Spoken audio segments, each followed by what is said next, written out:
recraft it. I want to edge you. He's like, fucking however 3 hours. I already told you, I'm too good for it. Now, see, you figured it out by yourself. I was like, was that it? I think that might have been it. Da, da, da, da. Well, there's the scheduling one too. Are we live now? Is there a song? I have no idea if you're live. Oh, your screen froze? Is it still frozen? It looks like we're live. Yeah. Turn this off, everybody. Don't watch it. It's still frozen though? You can't do anything? Let me see if the buttons work. Did that change the screen? I don't know. It takes a second to catch up.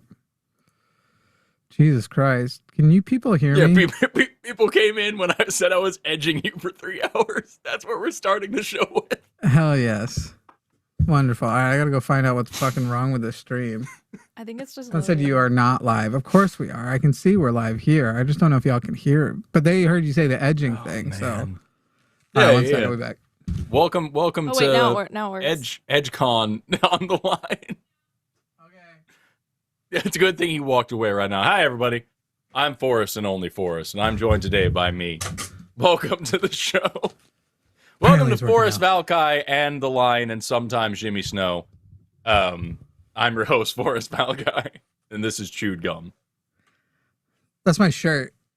Are you Kaiser Sozang the name of the shirt or the name of the show right now? I don't know what that means. The movie with at the time we didn't know, guys. Kevin Spacey, and he's like a liar guy. I can't even remember the rest of the movie, but he would look around the room and he'd come up with a fake name based on things in the room. And now that's like a joke that like every comedy does a parody of at some point. Every like sitcom is like, my name is Splenda Cheesington. That's a pretty good one, actually. Hi, everybody. Welcome. I'm Splenda Cheesington. This is Forrest Valkai.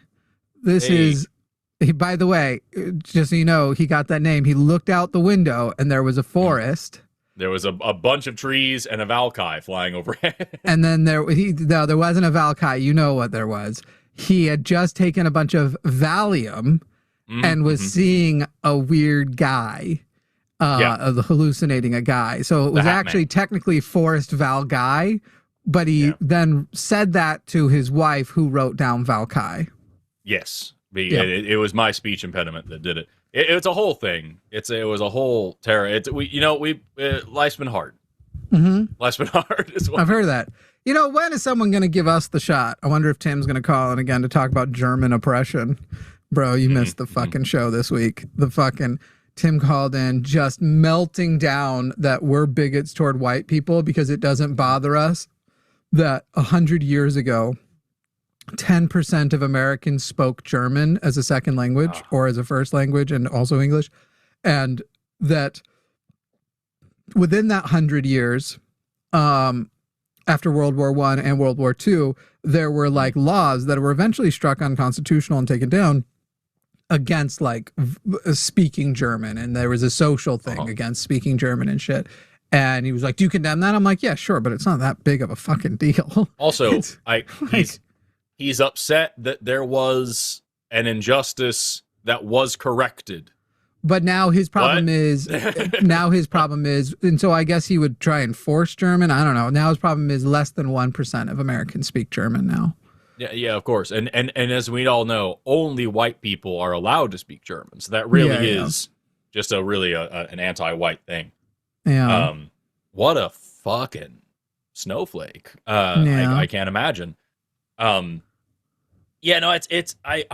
never not impressed by just how creative bigots can be in coming up with things to be upset about and oppression to sniff out against themselves, because like they will, it's that old adage that every accusation is a confession. You know, we get all the time that, you know, oh, you leftists, you are always looking for oppression everywhere and saying that all these people are, everything's racist and everything's sexist and everything's so, but at the end of the day, we can point to things and be like, hey, here's the historical context. Here's the ongoing oppression today. Here's the modern reaching parts of this, the modern effects of this. And then everybody else is just like fucking, one time a street preacher that was out there harassing people got beat up. And the cops didn't stop it right away. One time, I saw it on I'm YouTube. Gonna guess that Somebody was a troll talking about caller. it. Did they just scream the N-word at you or something and then hang up? They've called like 3 times. I have no idea what they said. They just yelled something and bailed? They said a word, but I didn't understand what the word was. I hope that the call who's the currently in the process. queue goes through, because I would love to talk to that. Yeah, person. go check out that other one. Yeah, sounds people. like a lot of All right, fun. if you are Republican, MAGA, theistic, whatever, you can call our number at 336-543-2101. We want to talk to you about your shit. We want to talk to you about the points upon which we may disagree. That phone number again is 336-543-2101. Forrest, what's the number? I missed Jovan. It's 336-543-2101. I had to look over here because it's not at the top of my board. Hurtful thing to just say. I'm not saying in replacement of you. I'm just saying as well. This stream isn't the same without him. Look, like I'm not nearly as charismatic or adorable as that man.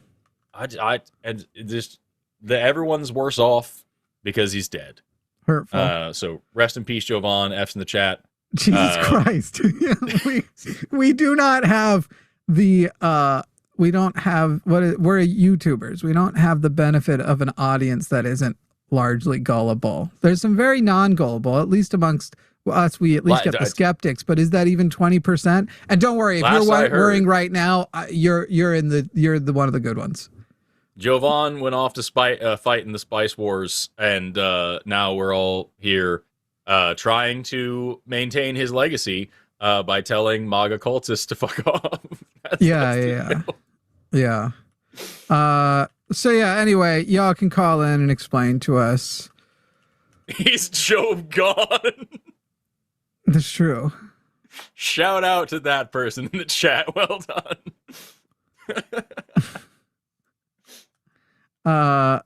Call in 336-543-2101, 336-543-2101. It's as fun to type as it is to say.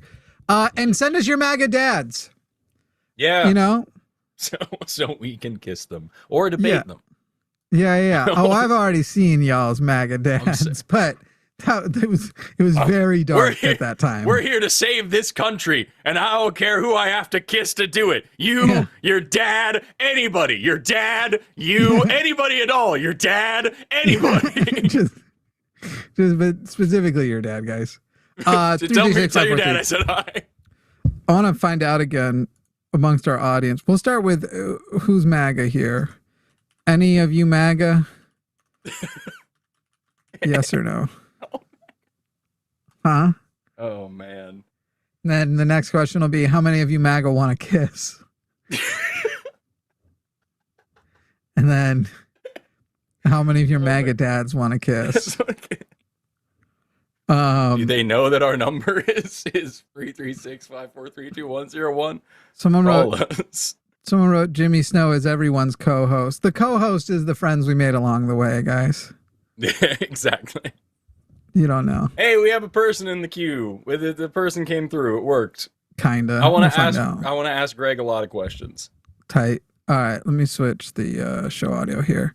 I'll do the quick intro, and then y'all get it. Oh, and then immediately after. Oh, well, there you go. Ahead. Yeah. So we had a Groiper raid the other day. So pretty much any IP address that comes in these days, I'm assuming is going to be just people trying to spam. That first person was, I think, one of them that we left. So we're still. That's why I very rarely talk to Nick Fuentes fans, but when I do, it is and I don't say this lightly. They are the weakest people. Like in terms of debate. They don't even try content, to debate. It's literally just I said a word on the internet kind of thing. We figured out how to filter them when they were trying to do it in mass, like pretty quickly. They're not as clever as they think they are, but they tried to do a bunch of them. The first guy who got through before I was made aware, the guy just from the onset was using like a really dumb fake Indian accent and not even being consistent. And then when it was pointed out his accent wasn't consistent, just like yelled the N-word and shoved off. And that's all the goal is. Like literally their threads are just saying them going to different streamers and going like, call in, just say the N-word. Just do it. Just call in and say, that's literally their whole goal. Yeah. So No, they that's what only I'm saying. pretend long enough to like, go ahead. I was just saying, they've got so little going on for them that like their aspiration, they're like the big win for them is they said a bad word on the internet, and no one's ever done that before. That's a very new, that's a revelation. That's a new thing, right? And like I can't imagine, like when I think about like goals for my life and like shit that I want to accomplish, things that I find pride in, you know, I can't imagine being such a small person that like I said the N-word to somebody who didn't want to hear it is like the win. You know what I mean? Yeah, like yeah. That blows my mind. Hey, anybody who is in chat right now who lives in the UK or in the EU, can people in Europe call any UK, like if we had a UK phone number also, would it only be realistically free for anybody in the UK? Not free, but like covered by their plan? Or would it be like the entire EU? What would the if people are calling in and they're like trying to pretend they're from England, and we just decided to get an actual UK phone number to reduce all that kind of shit, because we could. It wouldn't actually even be hard. I could have it done by the end of this, before the show is over. I could have it done fast as fudge. Would people, somebody who is British or some shit, let me know. Anyway, we've got some people who are saying that they are MAGA in the live chat. MAGA, give us a call, 336-543-2101. In the meantime, we're going to talk to Greg in Arizona. Greg in Arizona, you are on the line with Jimmy and Forrest. Greg, how old are you? Then came the decline of our culture. Okay, so it's, I guess, one of the, I think that was supposed to be recording of Hitler's speech in English. Probably. Yeah. Probably. Which does make me wonder, because Greg's still on the line here. Greg called in last time saying that leftists are too woke. Oh, you already man. Okay, I don't think Greg ever actually got on. I think that's probably just what he got screened last time, and either did the same thing and we snoozed instead of banned, or something like that. So, Mega, if you'd like to call in and give us a legitimate challenge, we don't think you want to right now. There has been a decline across literally all the political shows lately, ever since Donald Trump invaded Iran. Iran is like fucking that. This was the thing, guys. This was the like, we can't vote for Kamala Harris because she'll go to war with Iran. We can't do it. It's been beautiful. Did you see Tulsi Gabbard having to sit before Congress and answer questions while they're playing her from 2020, back when she was against Trump, saying the reason we can't let Trump become president is he is trying to go to war with Iran. And then we got basically years of gaslighting of like, well, he had no new wars during his administration. More and more obvious than ever. It's because he didn't have time. He was planning to, and then COVID hit. Like, he didn't get the chance. He would have gone to war to try and get reelected on war, but COVID which is the hit, thing that he, and he which is the thing that he accused Obama of doing several times, if you remember correctly, as well. That he was Obama was going to go to war to be able to win re-election, and it's just very, very silly. All right, let me see. Most mobile contracts have unlimited calls to UK landlines and home loans and a call allowance to EU callers. It would be UK only, not EU. Okay, I'm going to need people to say in their things whether or not, because I'm more than aware of Brexit. I need you to say if you are actually in the UK when you put your post up, like when you say it, because I don't want people to just be like, I'm aware that the UK is no longer part of the EU, therefore, and I don't know whether or not that is the case with the people who've called so far, and that they are. We get too many people who confidently speculate in comments, so you need to say like, I'm in the UK or I'm in the EU, and I know that this is how this works. Yeah. Anyway, what were you saying? Nothing interesting. I wonder, like, there was a bunch of people that person trying to be interesting by playing clips of Hitler and shit like that. I don't know if that's what it was. I just assume so. It was somebody yelling about the decline of our culture, and it sounded like an old recording, which was probably an Englishicized or whatever the fuck. I assume so. Whatever. But I'm just curious, like, what gets me about it is, like, have you seen those videos on, I think there's a lot of them on TikTok, I don't know where else they might be, of MAGA people talking about, like, so all my life, I've only heard Hitler speaking German. I didn't know what he was saying. I just listened to the speech in English. We've been lied to. This guy's making some great points, because literally it's the rhetoric that they're used to. And and then they still get pissed off when we call them Nazis. But like, they have a massive like self-avowed Nazi problem growing. Like the Groypers don't pretend to not be Nazis. They're all for it. They're like, yeah, actually that's based as fuck. They like it. They're like, and now you get weird like I did see a post this week where it was like a woman who was at they were at a conservative convention, and it was like a regular MAGA conservative and a Groyper, and she was like, they were like trying to argue with each other, and literally it's like you guys are doing nothing about your Nazi problem. But I remember seeing that girl, she was young, she was pretty and all the stuff, and being like, oh bro, I just realized there is going to be a surge of toxic, attractive people who will become Groypers because it's such an unappealing group of people that you'll be able to, it's a low competition market for mass worship. So if you are an attractive girl, you're going to feel like mass worshipped by these guys who all pretend they don't care about girls' opinions and stuff. But the moment they feel like they have a chance, they're close enough to actually smell the perfume, they're literally like, I'll just give you my limbs if you need.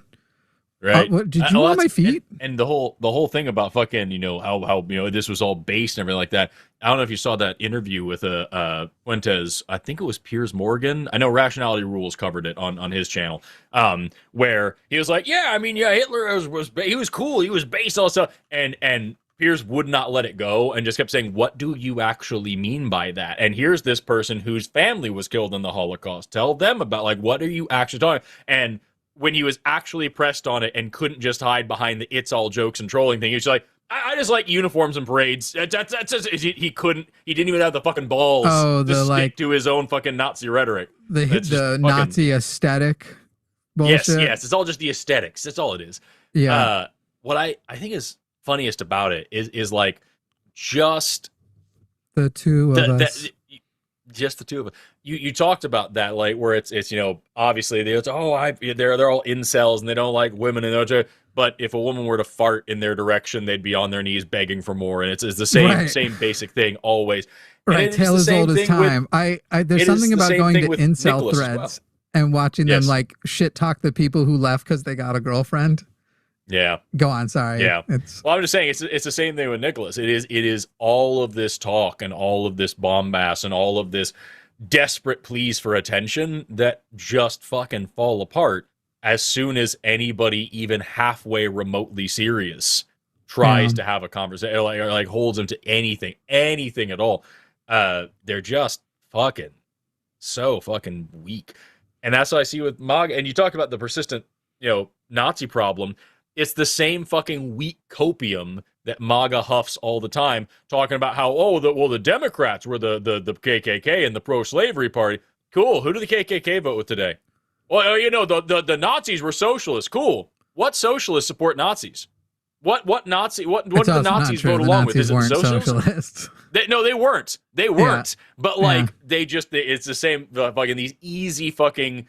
It's that dumb shit, no critical thinking talking points that just they always sound say Democrat. I don't know if you said Democrat or liberal, but they always say Democrats. If they say liberals, that's when that's when it's like, no, they weren't. They weren't liberals. Yeah. They were conservatives. By definition, the Democrats were not liberals at that time, but like they don't understand what a party switch is. They were still conservatives. They were still conservative Democrats back then. Right. It's not even that they don't believe it, because they're aware that like, who are their ancestors, right? Or who are the offspring? You go back and you look at those conservative Democrats who started the Klan. Who are their offspring, and what party are they now? And do they revere those Klan ancestors and make excuses for them?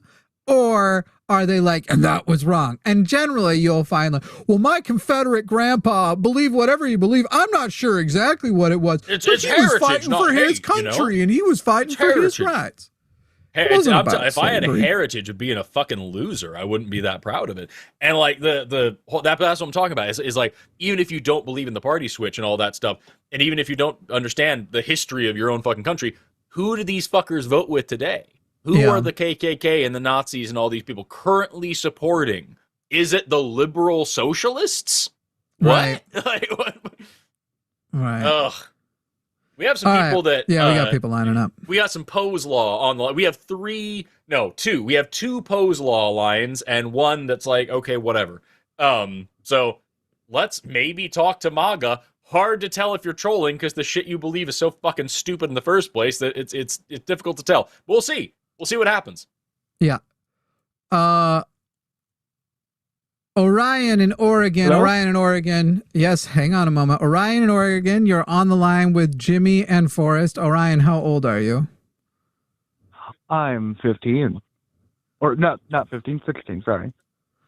Sorry, Orion. We don't take calls until they're 18 years old. Your question is, what is your opinion on being religious but not forcing it on people? We aren't going to engage in discussion, but we'll answer your question off air.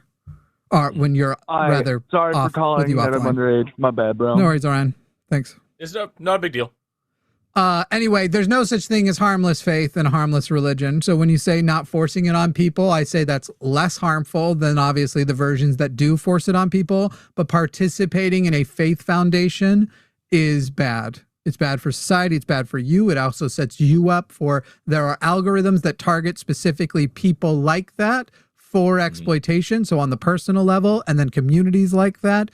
And if God doesn't exist, having people believe in that instead of seeking what actually is true only can serve as a cudgel for progress. So that's my... It's also important to point out there's no proper definition of religion, of course, but like at the end of the day, we all know what we're talking about here. And if you have any beliefs, whether they be a God belief or an economic belief or a social belief or whatever, that is beyond question and based in that kind of dogmatic thinking, you're in for a bad time. So like there's somebody out there that's gritting their teeth right now and saying, oh, well, when we talk about religion, we could be talking about like Shintoism or Buddhism or like these traditional ways of life in these other cultures. Like, yeah, if you have a thing that is just a dogmatic system that isn't based on like what faith. You can actually like, exactly. If it has any kind of faith component, you have an issue always.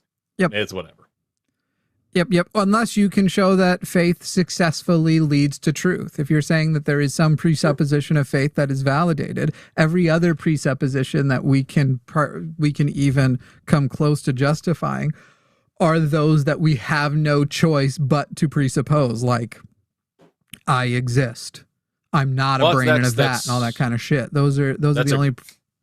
Agrippa's trilemma, wasn't it? That like at the end of the day, every belief that you have will eventually, if you go hard enough, boil down to either circular reasoning, dogma, or like infinite regression. And so like you at a certain point you have to have, like you're saying, I think that I exist. At a certain point I have to have a circular reasoning of saying like I'm fucking here and that's all I got. That's the best that I have, you know? And you could do that with literally everything. And then which is why you should reduce yourself to only that which you must, that you have no alternative for. And then you get theists who are like, well, that's why you have to ground yourself in somebody that does everything, as if that gets you away from it. That gets you into now all three. You have an infinite regression, you have a dogmatic assumption, and it's still fucking circular. So like, it's a whole thing. Yeah, I'm not a philosopher, but I know enough about how to think to know that it's more difficult than people like to pretend. Yep. If you're doing it right. Anyway. Cool. All right. Brian in Florida, you are on the line with Jimmy and Forrest. Brian, how are you? I'm doing well. How are you, Jimmy? Just peachy. What's up, Brian? How old are you, first of all? 39. Cool. All right. And you're MAGA from Florida. Pronouns he, him for people in the live chat. All right, Brian. Well, what are you calling in on? I just have a thought on immigration I wanted to run by you guys. Mm-hmm. It Go ahead. affects House seats. Sure. And I think if a congressperson or a president knowingly inflates immigration numbers to affect House seats, I think that's treasonous. And I think that's what happened. Why would that be treasonous? What is the definition of treason? I think acting against the country in a way that's against our own laws, using our system against itself. No, that's not the definition of treason. Well, so what is the definition of treason? And then we can see if it applies.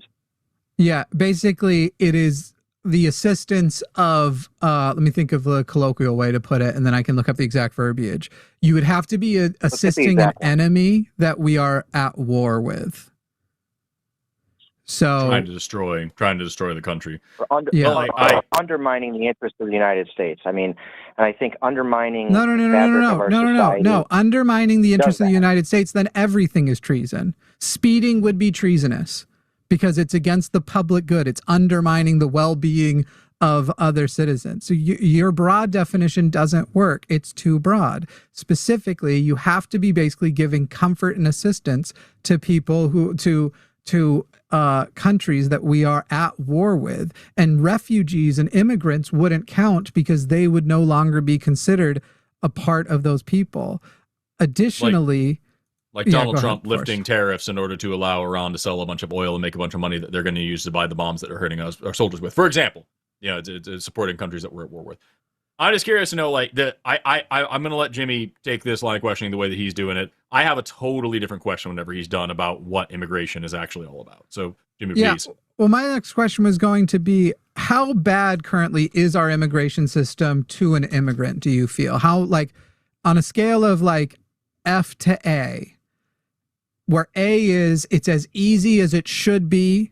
There are the barriers that are necessary, but if you want to come here as a legal immigrant, the barriers are not so significant. It's basically the perfect system for a legal immigrant, whereas F is there's tons of obstruction, there are too long of wait times, it's too expensive. It's basically way too hard to become an immigrant in America. How would you grade the American immigration system?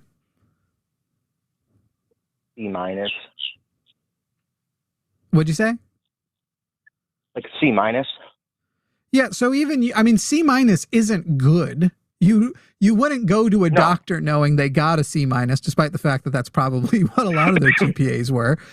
So that's also not good. So when you called in and you worded it to our screener here, you said allowing immigrants to come in and affect House seats is treasonous. I don't know how important the words you added to you are, that if an individual is doing it in the hopes of adjusting the vote, that would be considered one of those things where it's what do you mean by they're purposefully doing it? And is that actually the crux of it? Or are you just against people coming here despite those barriers? Because when you acknowledge that it's a C minus, you're also saying essentially C minus would even be slightly means that the government, and in my estimation, we are an F. The government makes it way too hard. The number one problem with illegal immigration is the illegal part on the government side, not the other one. So the reason I said it was a C is because there are immigrants who are not doing it legally who are diverting resources and attention away from the ones that are. So but that wasn't the grade that was the grading system was explained to you about it being the experience of the immigrant. If you're trying to come here legally, it doesn't matter whose fault it is to the immigrant. For the immigrant who's coming in legally, they still have to wait long. And why do they have to wait long? Because their government is also focused on illegal immigrants. If their government wasn't focused on illegal immigrants, they'd have more energy to process their own paperwork. Right. It's kind of like you're kind of right, but you don't understand the direction at all. There are words you're using I would use too. The government is focusing on illegal immigrants because the government made it too hard to be a legal immigrant. And so the government also wants to bastardize and exploit illegal immigrants. And the billionaire and Epstein class have been exploiting illegal immigrants for years. The number one problem with our system isn't that we have too many people. It's that they don't have a quick and easy way to be here documented, whether you're granting them citizenship or not right off of the bat. They should be able to just be here documented and work and do what they're going to do unless they have like a felony past. Why should it be easy to be part of the best country in the history of the world? Why should that be? Brian, like now we would have to. Walmart? You assume that I agree with the premise of your question that we're the best country in the history of the world. Yeah. I would expect you to push back on that. I mean, you know, but that's not how you asked the question. You asked the question so inconceivably like dishonest. I would say that America has a lot of tremendous potential, and we were definitely showing off that potential when we had a much more open borders policy. When you came in, you registered, you were like, I'm here, I'm going to be working, I'm going to be doing whatever. And that was a better on our immigration side policy. We were doing a lot of other shit and we were distributing that with discrimination. Then when we made discrimination illegal, they were like, all right, well, now that brown people in theory would be able to come as easily as white people can, we're going to need to go ahead and put a shit ton more laws down on it. Immigration isn't bad, Brian, and it is what our country claims to be about. So why are we putting so many barriers? Illegal immigration. Illegal immigration is the problem with illegal immigration is the government, not the people. Already described. If you make the process terribly hard, inasmuch, by the way, what is the most common way a person becomes a quote unquote illegal immigrant, Brian? Flying in. I don't know. What do you mean? What's the most common way a person becomes an illegal immigrant? You have a person and they just begin, the country as illegally. of today, there's a person in America and their status is illegal now. That they are now an illegal immigrant. What is the most likely reason that happened? I don't know. Tell me. It seems like you should know these things if you're going to call in and accuse people of treason, which you didn't really know the word on, for illegal immigration. The number one way, I don't know where you're coming from. It isn't that vague. How did Elon Musk become an illegal immigrant? I didn't know that he was an illegal immigrant. He used to be an illegal immigrant. He's now a citizen. He was an illegal immigrant. Do you know how he achieved that status? Overstaying a visa, probably. Exactly. You found it. That's the number one way. Why is it that even a person say it out loud? I'm just saying. When you word the question like appropriately, like in a sentence that I can understand, then I'll give you the answer. Brian, I've asked that question to many people and they've all gotten it. I understand it didn't read with you, but right. You're the first person who didn't get what I was driving at. Okay. Okay, well, Brian, you're good. I don't know what to tell you. So they're overstaying their visa. Right. So even a person who is white and rich wasn't able to figure out how to not become an illegal immigrant. That doesn't point to you that probably the system is too difficult and stupid and tedious? My mother was a white illegal immigrant here for like decades. Nobody cared because she had a bunch of American kids. My dad never naturalized. He got his green card and just stuck around. I think it both needs to become easier. Way easier. But I think we also need to enforce the thing. We can't actually make it easier unless we start with the enforcement in the first place. No, yes, you can. You can absolutely do that because you can say, hey, guys, we realize this is our bad. So now if you will come and submit yourself for registration. But it's not some our people bad. support, like, since it is a civil violation, some people support that you pay a fine. I actually don't think it's necessary. I think that just basically becomes a, like, still put a barrier for the people who are here to work but are currently poor.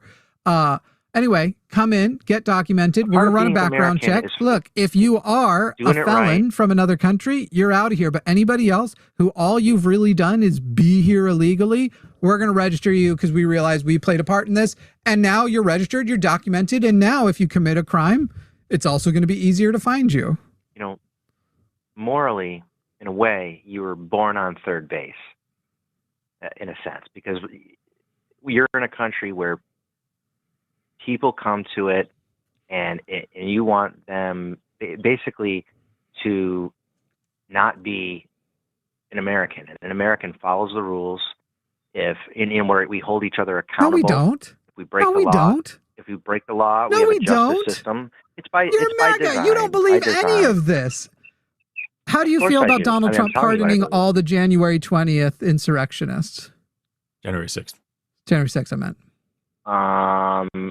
I said tariff when I meant sanction a minute ago. Whatever. I think he probably should have not pardoned a handful of those people. But he didn't. I He think it did sent a all bad of them. message. Why did I think it anyone does. deserve a pardon? You said we respect the rule of law, we respect the rules. Why should any of them gotten a pardon? They were breaking the rules. They weren't going to prison for life. They had fines and short They prisons. assaulted think it's police small. officers, and a bunch of them have since been Right. arrested for pedophilia. Right. Yeah, and those are the folks that I'm talking about. There's a handful of people in that crowd Why should that any of them? actually were violent. Well, because they did. There's actual footage of red velvet ropes and people walking calmly, and there are people who Doesn't matter. were there. Wait. Yeah, If I walk calmly into a home that isn't mine, I don't get pardoned. I'm still in a place that I'm not allowed to be. Well, and they knew but they the home is weren't allowed there. to be in there. That's the point. They smashed in The home windows and is beat up theirs. cops, and then they walked calmly after they got Right. in there. While You think they screaming, deserve by a the way, pardon after chanting and that? No, we- screaming. There we- wasn't a lot of calm. No. We agree on the people that did anything violent whatsoever. Every single one. No. of them should be held Anybody to who account. broke into, whether they were calm or not, anyone who entered Broke the Capitol into- while Capitol There business can was only be a happening. handful of all people of them. that can be responsible for that. There can only be a No, handful of every people that are single actually person who responsible for that. All the other participated- people are like sheep. Great. They're like And sheep walking and if through- a sheep breaks a law, all right, Brian, let's say you're a sheep and you become very interested in me as a shepherd, and I convince you to come with me to a crime where I murder somebody, or I want to murder somebody. I'm the one who wants to murder somebody, or I want to take somebody hostage. And all I convince you to do is just sit in the car and wait outside. Have you committed a crime? Not even drive off. I'm a sheep. You're just waiting in the car as a sheep because you like me and I convinced you to, and you have a general knowledge that there's something going on you don't fully know. Do you believe that you get charged in that scenario? I don't know. If I'm an accomplice, I don't know what the It's conditions are for called being an accessory. You're an accessory. accessory. Yeah, you Okay. do. And If you are inside, Okay. in this case, it's not even waited in the car. You come in the home with me. You see me actively looking for people to rob. You see me trying to vandalize. You're aware. You hear the chants. You know I put a gallows out on the fucking front lawn. Now you're in the house with me, but all you're doing is following. Do you think you get charged?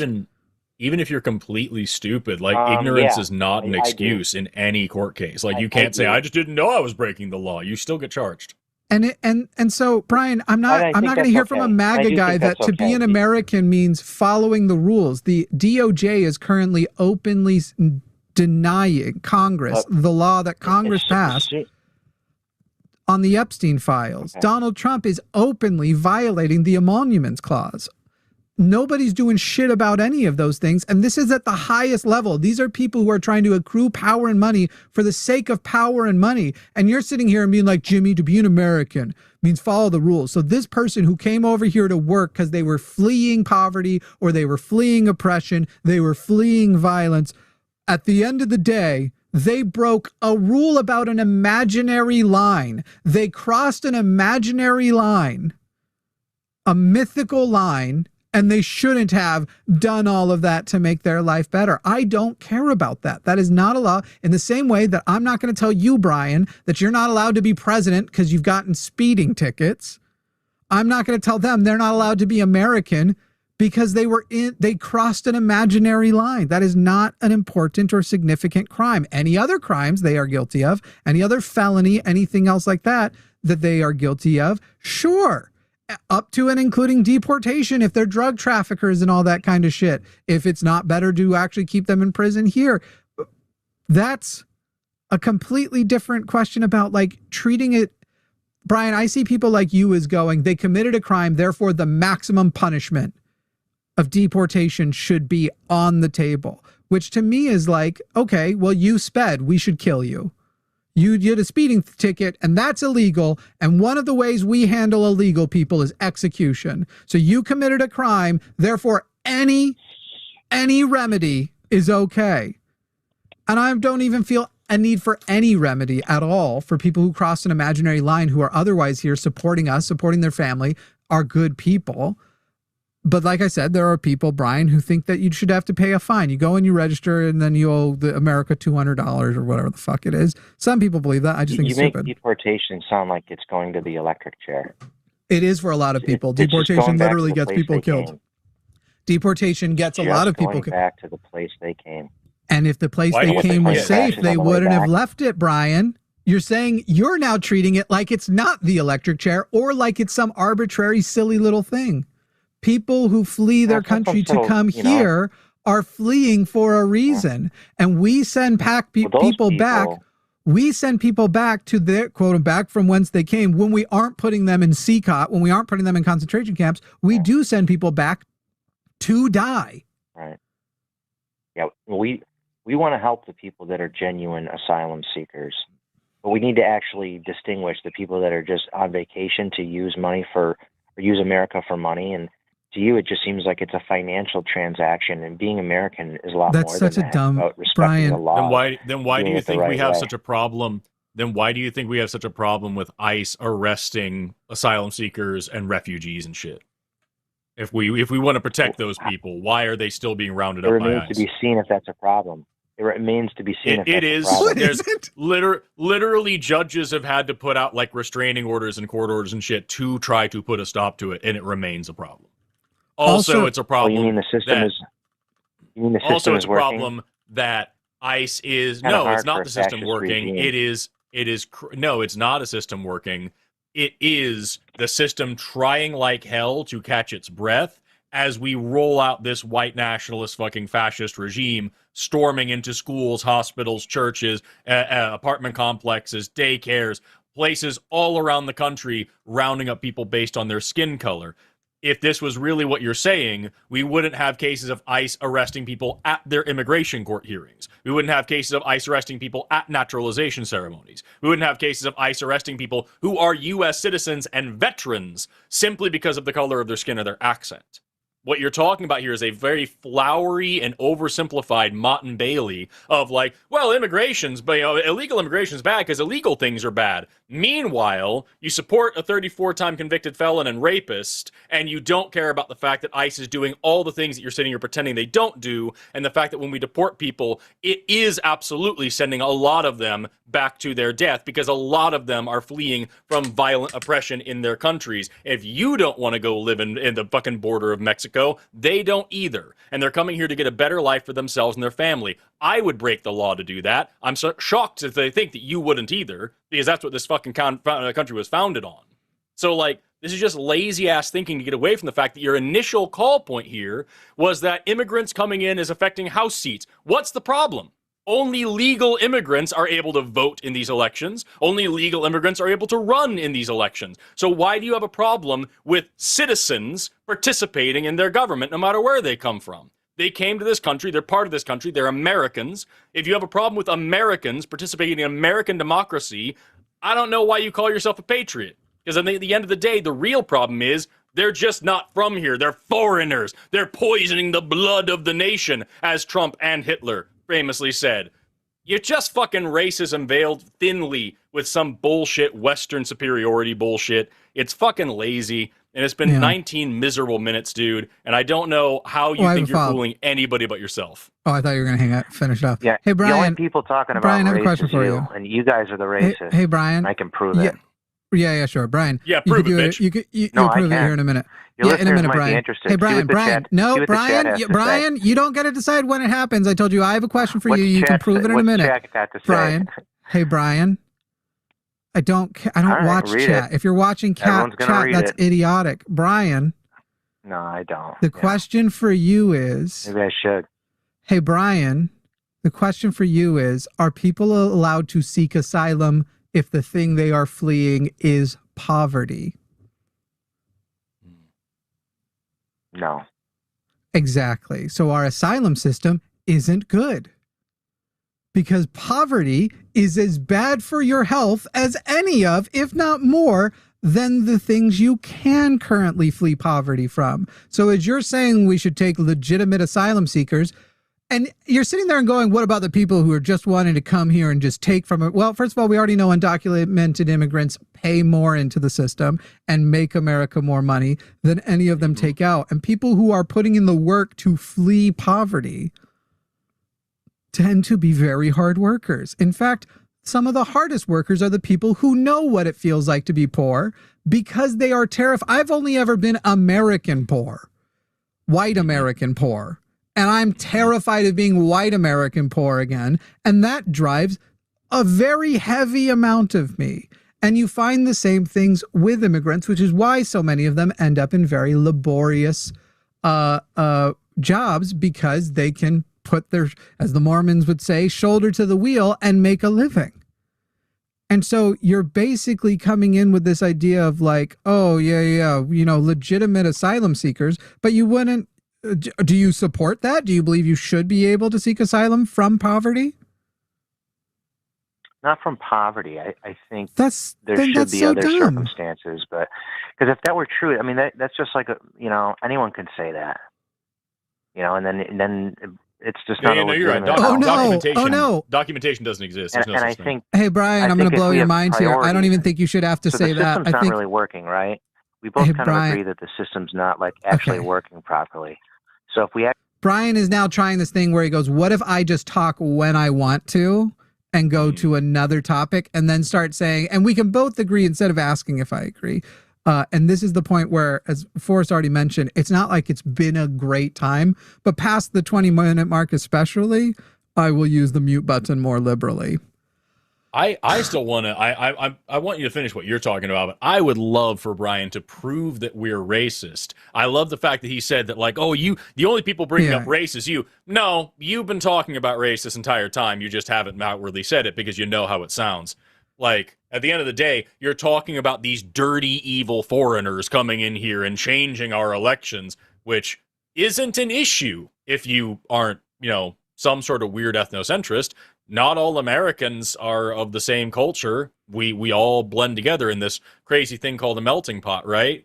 So, like, what's the issue with more Americans participating in more freedom? Why would that be a problem? Wait till it blows, Brian. My problem is when a person like this is going to admit they don't even accept asylum for poverty, like legitimately, as though the asylum system right now just is take your word for it. Because he says anybody can claim it. You think they don't check? They wouldn't check if, and by the way, I don't believe in that. I don't believe in asylum for poverty because I don't think we should have to have an asylum law. I think you should be able to show up and go, hi, I would like to be working in America now, please. And then you fill out a form and then you just are in. Yeah. You check out if a person's a felon, do a little background check. You probably have some sort of higher level of documentation for a little while. That falls off after some amount of time. You give them an easy pathway to citizenship. So the reason why I don't believe in it isn't because I want less immigrants and less brown people, as he's about to tell me that prove that I'm racist. I'd let all the brown people in they want that want to come here. I'd let all the immigrants in who want to come here.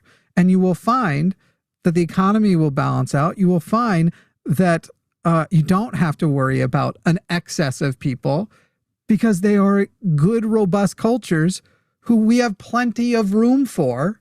And our best version of ourselves was when we had damn near a fully open border. What I think is like that, you mentioned this earlier, like undocumented immigrants paying like, what is that, $100 billion in taxes? It was an absurd number. I'm pretty sure it was actually that. $100 billion in taxes that they pay in to a system that they cannot take back out of. They can't get any kind of social services. They can't vote. They can't get any of these benefits that they are necessarily paying into. They're a massive boon to the economy. And now you even see a lot of MAGA supporters in the South who, I didn't realize the leopards are going to eat my face too, because their businesses are failing because the people that they've been exploiting are now being run off by ICE and shit like that. It's just fucking Ugh, it's amongst so fucking many other brainless. reasons, this president has been terrible for small business and labor. I want to know. I have a hypothetical question that I would love Yeah, you to can unmute him run as much by. as you want. I don't care whether we talk to him at all now. Now that he's gotten into his, I'm just gonna overtalk phase. Yeah, it's fine. I'm gonna try to get like 2 questions in really quick.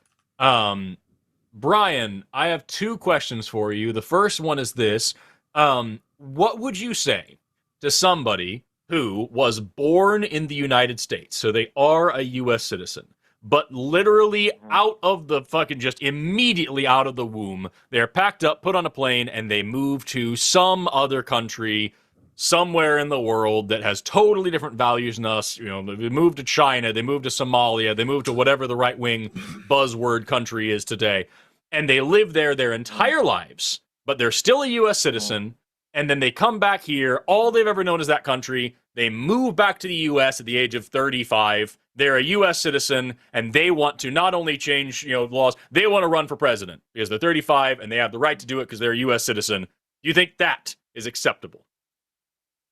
No. Right, because it has nothing to do with citizenship, it has nothing to do with whether you're legal, it has to do with whether you're from here.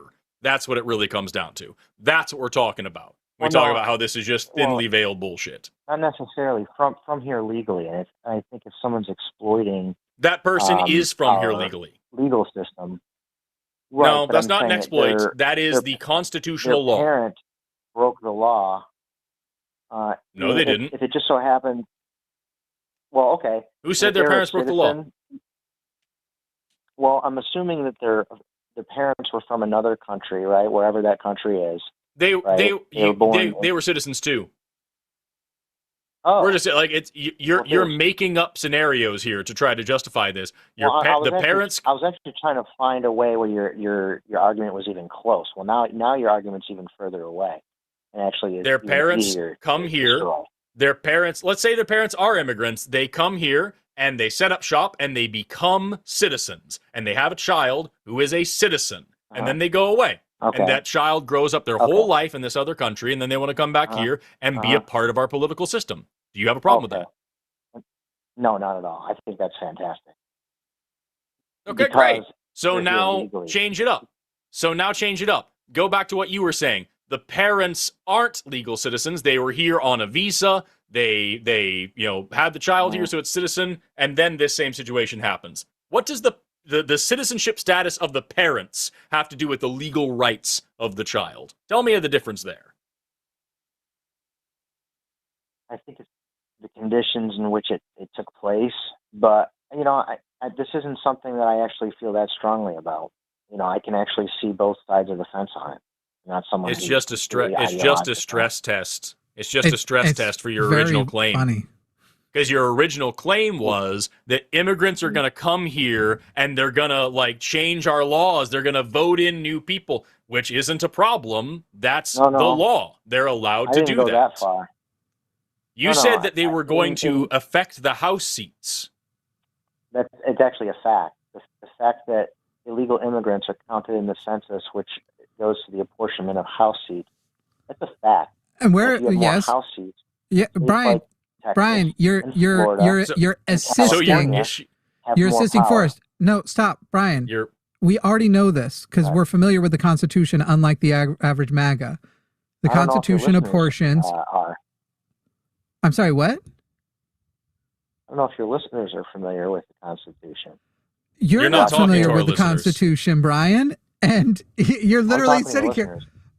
My guy, you called in. Okay, listeners, do not listen to what Brian has to say about the Constitution, as Brian was under the impression that treason is just when you don't do good things for America in his eyes. Remember, that is not what treason is.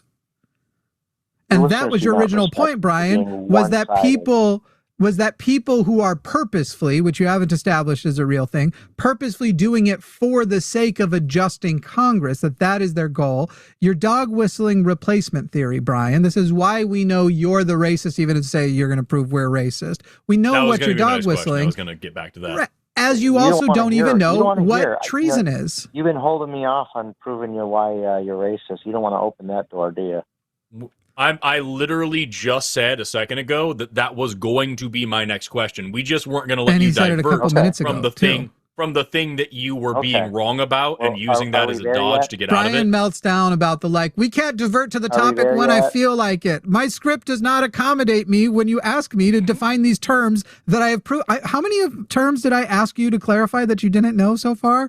So anyway, let's start with the definition. We are there now, Brian. What's the definition of racist?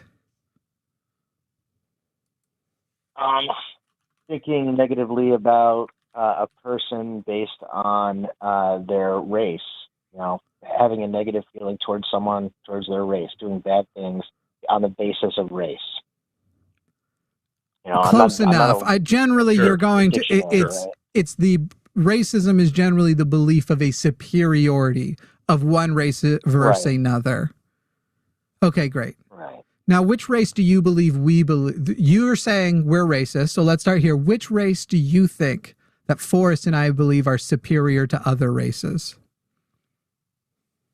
Well, I think you believe in white supremacy. I think you believe whites are superior. To who? Whoa.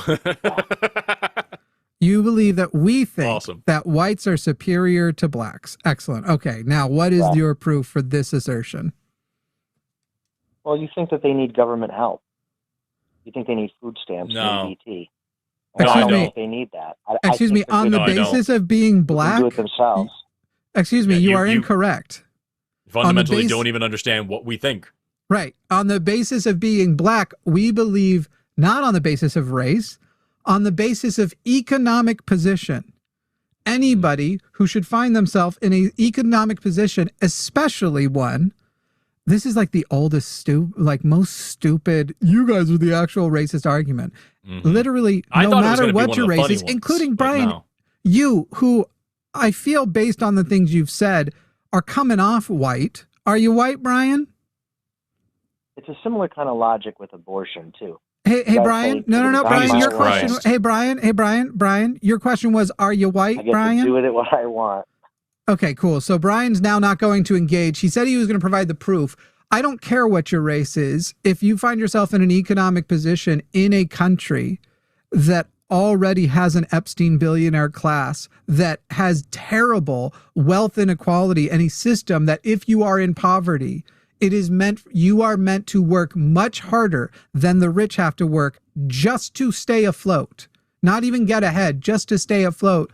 I absolutely think that the best we could do right now in our current system is offer welfare to anybody who finds themselves there. And I believe in helping poor white people just as much as poor black people. I also recognize that there are different systems that ensure the barriers of poor black people to get out of that poverty and even access those benefits are larger. So Brian has epically failed here, as he has said he's going to prove we're racist, that we think whites are superior to black because we believe black people need handouts. I don't think any black person who makes enough money needs that handout. I don't think they need welfare when they aren't in that economic system because it has nothing to do with their race. It has to do with what class they are in America. Period. I also want to throw out Doesn't there, matter race. as a white person who grew up on government assistance and all this shit that you're claiming, I think that only black people need for whatever fucking reason. I first want to parrot what Jimmy's saying. I think that this has to do with poverty, not with skin color. Also want to throw out there that as a biologist, I don't even think races exist. So the fact that you're sitting here saying that I believe one race is superior to the other, I don't think races are a thing because I understand science. And the third and most important thing here is you don't believe it's because for the record, a woke person's going to get mad at you in the comments. You don't believe race exists except as a social construct. Of course, yeah, obviously it's a social construct. Yes, yeah, that's fair point. Yes, it is a social construct, not a biological one. It isn't real in a real material sense. My fellow wokies, and that's we were also going to destroy you. Yeah. It was going to be me in the comments. I was going to be like, fucking racist. Cancel Forrest. Oh my God. I'm going to go add salt to my water. I'll be right back. Have fun with it. Yeah, drink those electrolytes. For a minute. And also, the most important thing here is I'm able to recognize economic disparity and track it back to the institutional racism that brings it about. So I can look at the history of racism in this country and see the effects that it still has today and then try to correct for those things. I thought you were going to do the whole "you're racist against white people" thing, which would have been exceedingly funny. But at least it would have been more in line with the things that I actually believe than claiming that I'm a white supremacist because I want to help people in poverty. What a fucking lazy talking point. Also, very fucking funny. Very fucking funny that the second you've been bloviating this whole time about, can we get there? You guys don't want to open that door. And the second we push back on the dumb shit you're saying, you still want to talk about abortion. You want to switch it. You didn't want to open the door in the first place yourself. I'm going to bring you back for a second, Brian, because it's getting dumber, but I want to hear what you say about this because I can only imagine it's going to be silly. Brian, does everything that we just said make any sense? Oh, you're so crystal clear. You're brilliant. Wonderful. I'm glad we agree. Also, actually, Mike we in the actually do chat, agree on the call race in to thing. talk about race, because I would love to explain why race isn't a biological construct. So check it out. So the race thing we actually agree on. So I don't think race. Wow, is I walked away. I think I that's walked away, societal. and we were agreeing on race when we got back. Brian, do you Yeah, agree dude. that there are more barriers The for world people has of changed. color in America to get out of poverty than there are for white people? No. Then we don't agree on race, because Oh. that's a fundamental to our beliefs on I mean, race. if, I if think you he- believe I it to think be he true, means it will we- be so. I think he, I think- yeah, I that, think no, you that's just- I that's think how we all need to systemic let it racism go. works. Okay, No, Dumbledore. you're right. Fucking That's Christ. right. No, Everyone no, needs to Brian, just you're chill totally out. right. When property taxes are Let it allocated go. for education funding, it's because those people just believe in it. That's what Yeah. it is. Yeah, Brian, here's your last Just let it- thoughts, because it's been 40 minutes and this is going Thoughts in nowhere. quotations. A person who doesn't recognize the barriers that people of color face in America wants to tell us that we're the ones who are racist. Here's your final thoughts, You Brian. Yeah, use Oh them. no, I'd love to. Yeah. I'd love Use to these walk if- Ryan through a couple of things if we have the time, but I understand we probably need to move on. I'd rather move on, but you can. Maybe- You're maybe you're a another guest day. here. Maybe another day, or you can go ahead. Or No, whatever you I wanna do, guys. I'll be really quick about it. How is education Yeah, go funded? What tax specifically funds public education? Property tax. Right. And what ethnic group, what racial group typically lives in areas with lower property taxes and therefore lower funding for education? Southern states, I guess. Southern states isn't an ethnic or What a an racial ethnic group? Yeah. So I'm black Floridian. people, I'll just get there quickly. Because black people were historically oppressed and impoverished and forced out of white society through things like redlining and whatnot, where they weren't allowed to live in certain neighborhoods, now, less than 1 or 2 generations later, because we still have Ruby Bridges, who was the first person to go to an integrated school, still alive today, still a civil rights activist today. If you see a black person with gray hair, they probably remember a time when they weren't allowed to buy a certain house, weren't allowed to use a certain bathroom, weren't allowed to enter one door of a restaurant. Like, that's still around, that population's still here, right? So now they're living in the place that we forced them to live. They pay lower property taxes, they have poorer funded education, and they have less jobs, which means they have a harder time getting out of poverty. This isn't them believing it to be so. This is a systemic and generational problem, and that's still only one aspect of it. There are a ton more. The fact that you pretend that that's all a matter of belief and choice is fucking dumb, and the reason why we talked about you having racist beliefs earlier on. Because the only way you could think that All is about if a you were either mentality, man. deliberately ignorant or if you just genuinely believe that these people are there because they just choose to be. You, Recognizing the sir, data is all are about the a ones who mentality, is what he said. are the one who are, yes, of course.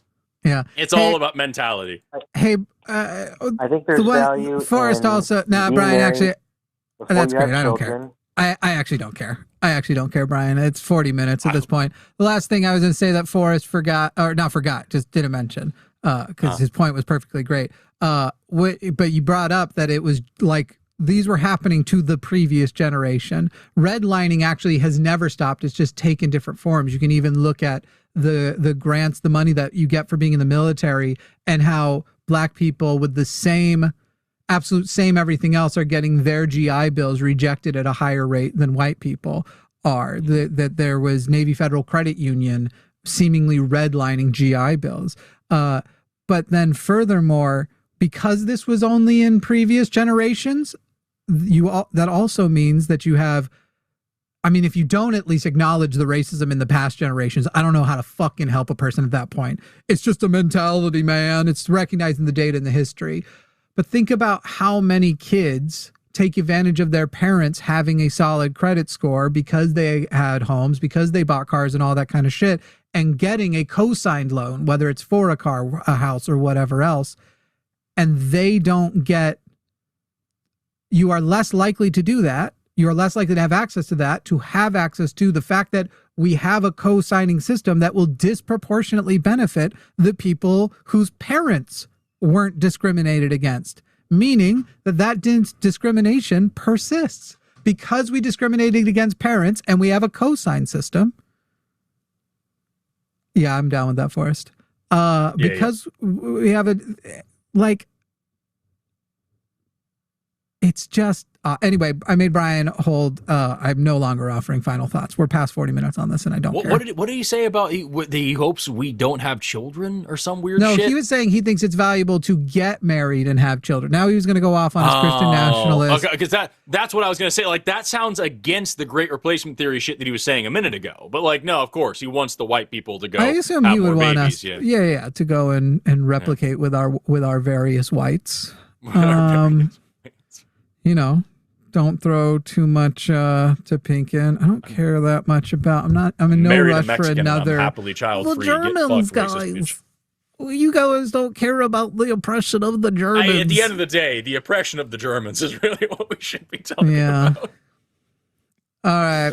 I'm thinking. Let me double check something real quick before we take the next one. I was looking at 11 or 13 myself. Yeah, 13's great. 11 is the whiny. Yeah, no, I remember. Yeah. There's just no. It's not edifying. But it doesn't edify my soul. But it's funny. Yeah. I know it can be.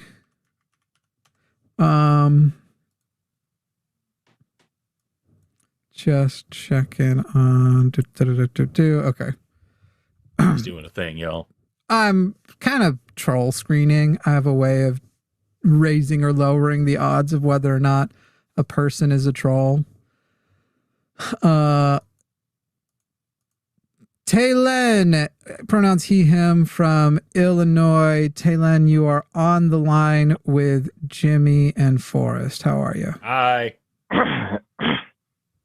Hey, what's up, fellas? How y'all doing? You know, just living the dream. Never had a bad How's day. Illinois this time of year? That's how it goes, man. Illinois is great, man. Where you guys located? North Carolina or Texas. something? Oh, Texas. Oh, man, y'all just had that I'm up here in stuff go down. Texas is I'm big. up here in Oklahoma, where we have a wonderful heat wave going on right now. It's like 90 degrees. Wonderful. Are you being sarcastic or are you actually like that? I'm freezing. I'm actually being for real about it. Oh, I hate the heat. I hate it. Anyway, all right, Taylor, what are you calling in on? You know, I also wanted to touch in on that subject you guys were talking about with the disenfranchisement of the black community.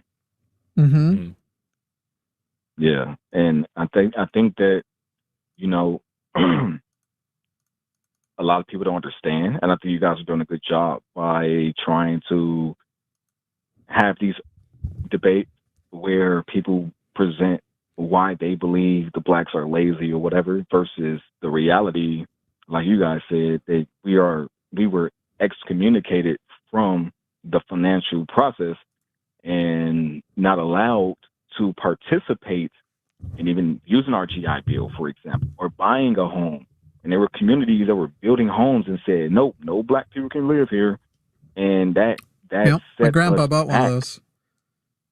That set us back so far. We're behind the eight ball when your peers are able to buy homes and do things, and they're just telling you no just because you're black, even though y'all both have the same money, the same opportunity, and they're just telling you no just because your skin color is crazy. And I think that's where we have the biggest disconnect in the United States. Is it's not, it's the slavery thing. That's the part that we can all get over a little bit, because we understood slavery happened throughout the world. We get that part. It was the Jim Crow shit, and it was the redlining, and it was the bullshit that came after slavery, to where we are like, y'all bogus as fuck. I don't know. When people bring up slavery and say move on from it, and they like to bring up the rest of the world stuff, it seems to me like maybe we shouldn't, because there's things about American slavery that does set out. Like, for example, I don't think you would bring this up, Taylor, and maybe, I don't know what, it says you're MAGA, so I genuinely don't know what you would bring up. But there are a lot of people who like to point out something along the lines of like, well, as far as like from Africa, America only took like 4% of those slaves. The amount of slaves that the way more went to Brazil. And people love that statistic because they like how it sounds, and like it's like, oh, then we weren't even that bad. Except for that America, the reason why we had such a low number was we then created a breeding of slaves industry. We still possessed a higher number of overall slaves, and we literally treated them like puppy kennels, where we were breeding for traits we wanted and shit like that. So I don't know, man. I feel, first of all, I don't feel like the 1700s is that long ago, the 1800s that long ago, and I don't know that we do, when there's such a through line I fucking to know that. The 1960s aren't that long ago. Yeah, when there's such a through line to that, I don't know that I'm going to come down on the side of we can get over slavery when that's why that these attitude conversations are has great. persisted. No one's saying like, hey, I'm just saying as a black man, I don't get hung up over the fact that I'm a descendant of slaves. That's all I'm saying. I don't get hung up. I kind of get hung up being a shit. descendant of slave owners, but maybe I'm virtue signaling. I don't know. Yeah, because at the end of the day, we had to move on. We had to. No one's going to cry for you and be like, oh, well, you're just a slave, so fuck it.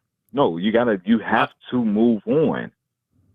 I'm certainly not going to tell anybody like how to handle generational trauma or anything like that. I understand where you're coming from in terms of like wanting to have your own life and your own destiny and not be defined by something that was happening for hundreds of years along before you, and then the injustice leading up to your life. I get that mentality, and I get where you're coming from with that. I also am not going to shame anybody or judge anybody who's going to say, like, this is the situation I'm born into, and I am now necessarily carrying a bunch of anger and resentment towards the country that I'm in, and carry that with them. And I'm certainly not going to feel that way if somebody is the child of somebody who faced significant oppression, like, say, an older black person living in the South, and now their kids are being, like, the way they are being raised every single day is passing on a bit of that traumatic experience. So, like, they're sharing their worldview and their insight and all these things. Like, that makes sense. So, like, I think there's a lot of ways to look at this. But at the end of the day, all I'm advocating for, and I think what Jimmy's advocating for here as well, is just to say we need to acknowledge this and not pretend like it doesn't have a lasting effect today. You as an individual can handle this however you want to handle it, and I wish you the best. I sincerely hope it works for you. But we as a country need to acknowledge this reality and account for this reality and correct for this reality, and not just try to sweep it under the rug and say, as Brian was saying earlier, well, at this point it's all about mindset, as if there aren't still systemically racist parts of our culture that are still affecting black and brown people today. You know what I mean? Yeah. Taylor, Yeah, I sure. wonder. No, definitely for sure. I understand. And I would wonder what you guys think about a solution. Instead of it just literally being what I was going to white bring up guilt, next. What is there a solution that you guys think in your head? Yeah. So Taylor, this is where it gets confusing for me, because it says here that you're MAGA, and I think you should be leftist, Sure. not liberal, but leftist. And so I'm gonna go off on a little bit of a tangent, but bring it back here.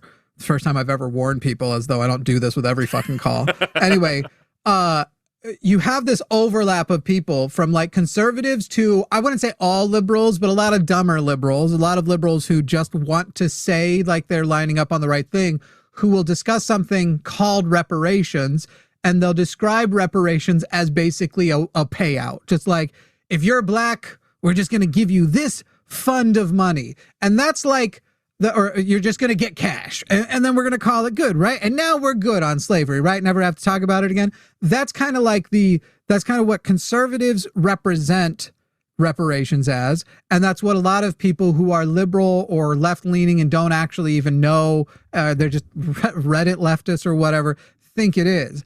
I would propose reparations that are actually effective, and this is why I think you and everybody else should be leftist, because the reparations shouldn't look like a one-time cash payout or even a lifetime cash payout to all black people. It should be things like, hey, small business loans, low interest, the things that white people have had almost way too easy of access, you have access to them. An equitable education funding system that isn't based on property taxes. An actual like direct pipeline out of poverty and impoverished neighborhoods. Universal basic income. And while you would describe that as part of the reparations for black people, I'm also not saying you then cut off. Universal basic income would be a reparation for black people and a number of other oppressed groups. And sometimes that oppressed group will be poverty class white people. You would make it accessible to everybody. So I would describe something that has an actual focus of, here are the policies that generally anybody in poverty, generally anybody in an oppressed minority, and just anybody who is not succeeding in our economy has an opportunity to take advantage of. And we're acknowledging along the way that the reason why these disparities exist in the first place, even as they extend past black people, they were targeted at black people. And now a large number of other groups have basically been swept up in that too. Those are, right, that's the leftist idea of reparation. Important. Yeah, that's why these are important conversations. And you know, when you're not allowed to participate in society, it will set you back. And like I said, I don't really care about the slavery part because that's nothing I can control. But I felt as if always growing up, me personally, I felt as if the white community in the United States was bogus for Jim Crow. Oh, you got to sit on the back of the bus, or you can't use this water fountain, or you can't go to this school. Like, I felt like in that part, that's the part that the white community has to own and resolve and say, yo, we was bogus for that shit and we're sorry and let's get over it. And then we go from there. But at the beginning of your statement, you told me, you said, hey, I think you should be leftist. Why do you think that? Because I could say off the rip, when someone says why I can't be a leftist, me personally, just one example would be something like this. In your statement, you had said dumb, right? You said some dumb whatever, right? Whatever, something. And I talked about some dumb liberals. I described that some liberals who are dumb. Right. Yeah. Right. Right. You said dumb liberals, right? But I don't believe name calling and stuff, right? So okay. A leftist would tell me, we'll call a boy a girl, we'll call a man a woman. But if I tell you, hey, don't call me stupid, you'd be like, man, but you're stupid because you're MAGA. And it's like, well, I just asked you, don't call me stupid, but you will call a man a woman.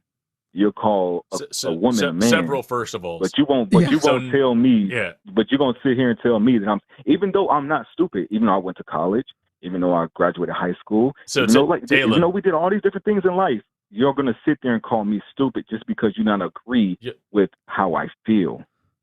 I don't think just, you know, that's where the part where the left. That's where the left like lose me with like all those feelings and stuff. I don't like. Holy that. Shit. Yeah, Talon. So many first. If you don't mind, Forrest, because this was an accusation at me calling him stupid, and I'm not going to let the optics of no. You didn't. Is this right? I'm not a liberal. But Talon, that's fundamentally what you were saying. That I would call you stupid because I call. Hey, Talon, if you say some stupid shit, I am going to call you stupid. Has nothing to do with the leftism, and that's where my first of all comes in.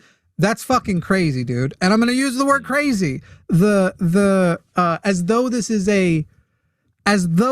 a left versus right thing, the language that a people choose. My guy, I can read you Trump's True Socials this week as he was celebrating the death of one of his political enemies who was doing his job. So if we're going to talk about like tone policing, that's a complete, I'm going to let Forrest handle the gender confusion shit you have there as though it is equitable of the whole like I don't want to be called stupid because I don't identify as stupid, as though that is somehow equitable to, but to this like I can't be a leftist because I name call, then where the fuck are you, dude? Because literally this week we had to deal with right people spam calling us to just yell the N-word or just yell the R slur. Like literally this channel, dumb and stupid are the mild ones. Whenever somebody comes out with like that real harsh language, especially things like I get called the N-word like crazy on this channel.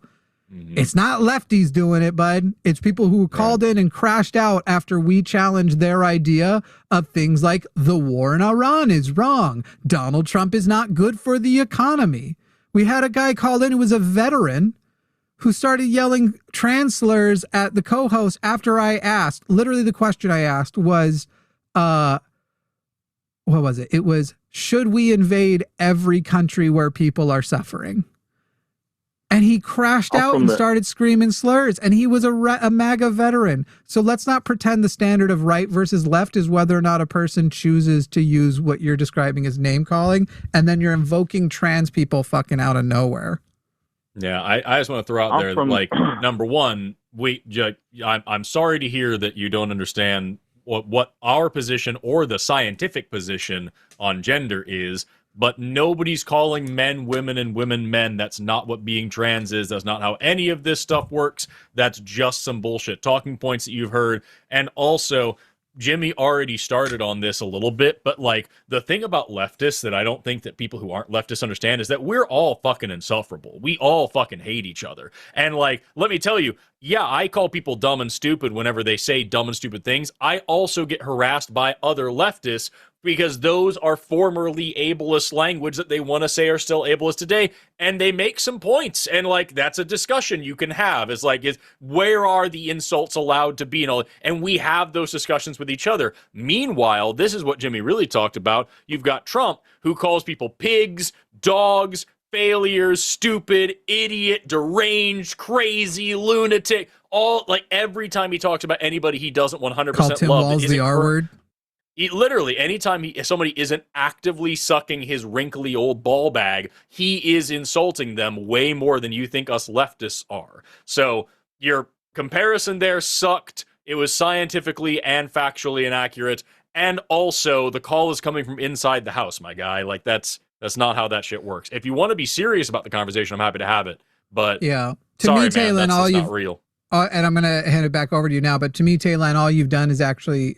The point that I think you were trying to make has nothing to do. I don't think you care about name calling. I think that you actually just wanted to broadcast that the acceptance of trans people is a hard line for you, and you would give up every other solution that true leftism, not liberalism, offers to not let trans people feel accepted by society. That's the impression I got from your response. Then I did a bad job in portraying myself, because that is not what I agree with. I actually have plenty of trans friends. We hang out. My brother is gay. I have nothing against that. Trans and gay have nothing to do with each other. This already kind of gets into this is a thing you're ignorant on. Do you think that your trans friends are just men being called women and shit? I'm wrong. You're right. Okay, that's what we're about to get into right now. I'm just wrong. I can't say nothing now. You're literally actively speaking about how you can't speak. It's the weirdest paradigm. I was just asking, do you address your trans friends and say that you're just a man I'm calling a woman or something like that, or did you treat them with more respect than what you're broadcasting here? We have definitely joked about that. We have definitely joked about it, yes. But I'm asking about the way you actually think about them and talk about them, because you didn't make a joke a second ago. You said that the left is calling women men and men women. Will you text one of your trans friends? Will you text one of your trans friends right now, Taylor, and ask if we'll let you both be on the call at the same time. Can I talk to one of your trans friends about your dynamic with them? Okay, sure. I'll text and see if they ain't got shit going on. Yeah, I'll text right now. Cool. Yeah. All right, hold on. Give me a sec. I'd like to know. I'd like to hear it from them directly. We'll have to give the benefit of the doubt, kind of thing, that Taylor's not currently texting. Some rando, hey, come pretend to be trans and say that I'm great. But who knows? Can you pretend? But there's a little bit of easy screening we can do on that. It was bringing up trans people essentially out of nowhere, misrepresenting what our actual position is. Which I just sent a couple text messages real quick. Oh yeah, no worries. Let me know when you're done with the text. What's going on? Yeah, I'll give you a second. I'm saying I sent a couple out. I'll let you guys know when they hit me back real quick. So it was. I live in so Chicago. Taylor, what would you say as a leftist? It's a very diverse area. It's not like we are one-sided here. Yeah, it's very fast, by the way. You're a very quick texter. I'm very impressed. So, Taylor, let me ask you. I want to find out, since you're saying you couldn't do it. Here's my deal, Taylor. When I try to represent the other side, I never claim beliefs that the other side has, unless I am confident that I could blend in as the other side. That if I was in a room with those people, not only could I blend in with MAGA, I could convince a bunch of MAGA people to let me speak for them, because they'd be like, bro, this guy knows the shit and he knows how to articulate it. Now, that's a level I don't accept of everybody, but ability to blend in. And Taylor, I can blend in any MAGA room, any conservative, because it's my old language. It's my heritage. It's my childhood. I know what these people think. And so, Taylor, I want to test that against you. Can you tell us, we're leftists. First, what do we mean when we say we're leftists? And then second, what is our position as leftists on gender, as regarding women, men, and the like? And I want you to try, as you answer the question, try to answer it in a way like you want to blend in with us, like you understand our side so much that if we heard you describe it, we would understand you were one of us. Okay, well, that's kind of difficult because I don't put myself in that position often. I think you should. I would have to just go off what I interpret it as. Yeah. I interpret leftist to mean liberal, freedom of expression and choice, not necessarily constrained by any expectations, right? That's why I look at it as, I don't look at things as generals, I look at it as expectations that people have upon you, and you can either meet those expectations or you cannot meet those expectations. So just so you know, so far, no. We're not liberals. Well, this is my interpretation. Yeah. So I'm letting you know. Tell me no. No. My interpretation. Taylor, I can't tell you no. If your question is, when we say leftist, what do we mean? What I'm telling you is no, that's not what we mean. Neither of us are liberals. We're both socialists. I also just want to ask, like, you mentioned in your description, like, having freedom of choice about your life and not conforming to expectations. Those sound like conservative values. Those sound like right-wing, like government can't tell me what to do and the big government can't control me and I can do it like that. That sounds like, if I was going to describe libertarians or something like that, I might use that kind of language. Well, I would call myself a small L libertarian socialist personally. But Taylor, so what I'm telling you is I'm fine with that. I just don't think he said anything that's specific to leftism yet. Is what I'm saying. Your perception of us as leftists was the word that got you closest was liberal. Then it was just general value points, and we're not liberals. And so your closest one wasn't. We're socialists. We believe in a public-owned, human-owned economy that we don't believe in the class breakup. We don't believe in capital. Like, that's what we are. So I'm not telling you to embarrass you. I'm telling you this is what we actually are, and where your conception of us when we say leftist, where it's not aligning. Now, if you want, Taylor, and I would be very interested for you to let us know what you think our perception is on gender or gender versus sex. Because earlier you invoked it. You said, we believe men can be women and women can be men. And so I'm curious what you think our foundation of gender versus sex is. No, to speak on that point, well, I appreciate you guys expanding on what you guys think a leftist is. I was just telling you my interpretation of it.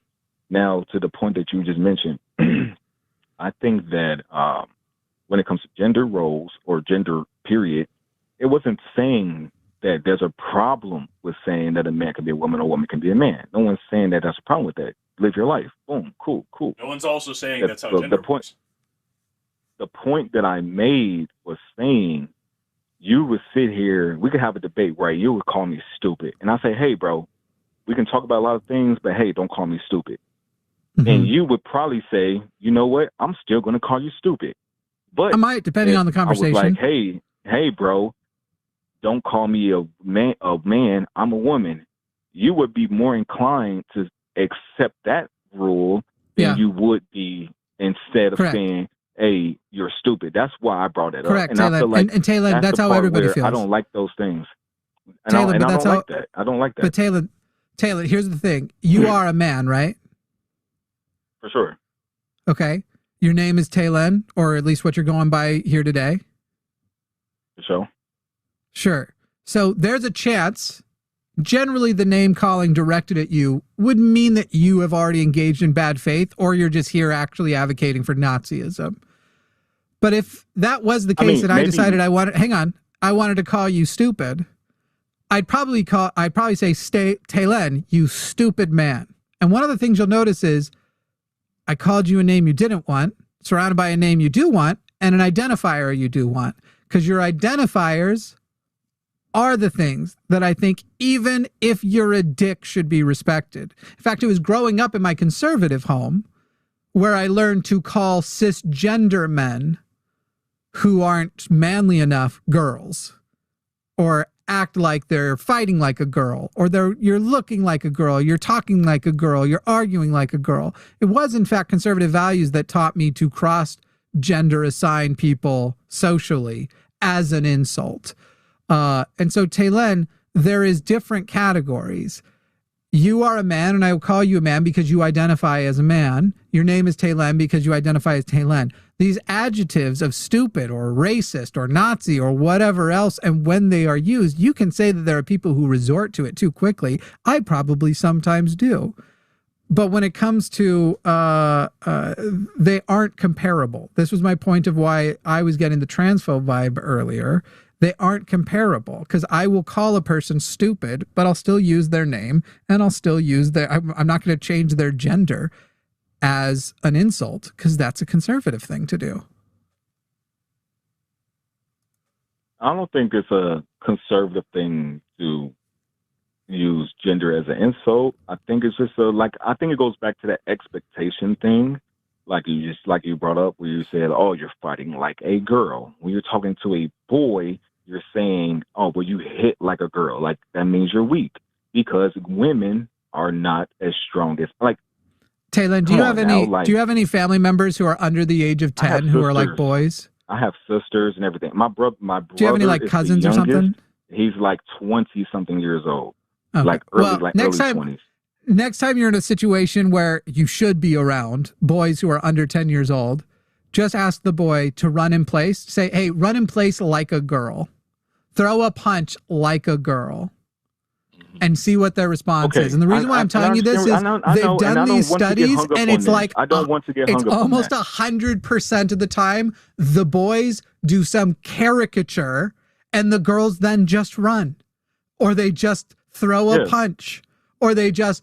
And so the caricaturizing... I don't want to get hung up on this. Sure, Taylor, I wouldn't either, because I think you just... Forgive me, Taylor, but I suspect that I just crushed your point, and you want to get off of it because you're like, yeah, it is. I don't think that I'm sorry, sir. I do not agree with you, but I just don't want to get hung up on it, because there's so much points to be made where we're talking about leftism and being on the right, that we're going to just devolve it into this conversation. And I'm sorry that I even brought it up, if there's a sore subject for you guys, and I don't want to devolve our conversation into this type of stuff. Because I have respect for everybody. Where would you like to realign everybody? I have respect for everybody. Well, then we'll realign the conversation. I still feel the way I feel, but it's all good. Okay, Taylor. We'll realign to what you want. You are MAGA. You support Donald Trump. What do you believe Donald Trump... You don't support Donald Trump? Did you finally realize he's a pedophile? Whether Donald Trump is a pedophile or not, matters. I'm not going to hold that. I would not hold that against him. For one, because listen to what I'm saying. What? I would not hold that against him if y'all saying he's a pedophile or not. Because, for one, my grandmother was married when she was 12 years old. she had started having kids. That's not good. How old was her husband? It doesn't matter. It does how not old matter if it how was old was good her husband? or not. Excuse me, how old was her husband? 25. Okay. 25. And is that your grandfather? Yes. Your grandfather was a pedophile, and I wish he had gone to prison for it. Well, no, that was the thing that they did back in the day, though. That was not against the law. No, Talon, Talon, whether it was against the law or not, this is a tale as old as time. They have known for centuries that people who are well into adulthood and people with children is not normal, that 12 is not normal. All I'm trying to and tell there were lots of places where it wasn't against the law with marriage. It doesn't make it him not a predatory individual who was most sexually attracted to a more malleable individual who he could intercept in her transformative years to attempt to mold her to his total desires.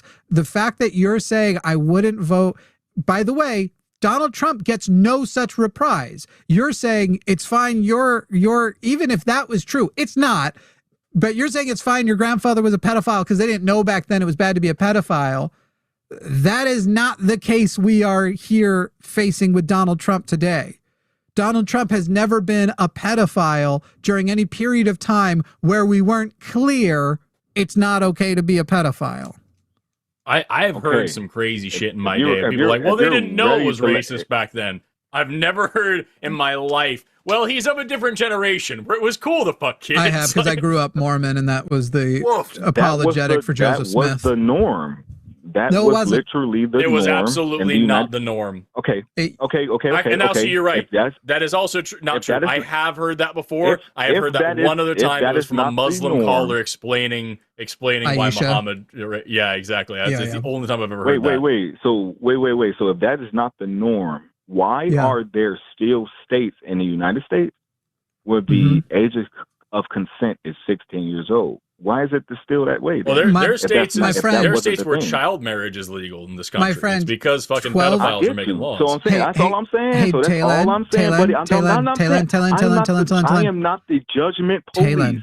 I'm not here to judge nobody. I'm just bringing up points. I am. These are the facts. I am here to do Talon, I have a question for you. These are the facts. In the states, Talon, in the states where age of consent has traditionally been lower, permission for incestuous relationships, like with your cousins, are permitted, and exceptions for child marriage are permitted.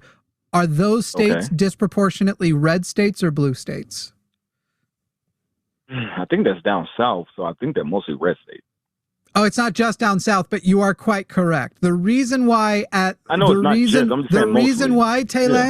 the reason why some of those laws exist in so many places, and let's just be clear, 16 is still bad. You said 12 with a 25-year-old, and that even 100 years ago was not an accepted norm. Yeah, great. It actually was. Great, but she was 12. No, it wasn't. It hasn't been in. Okay.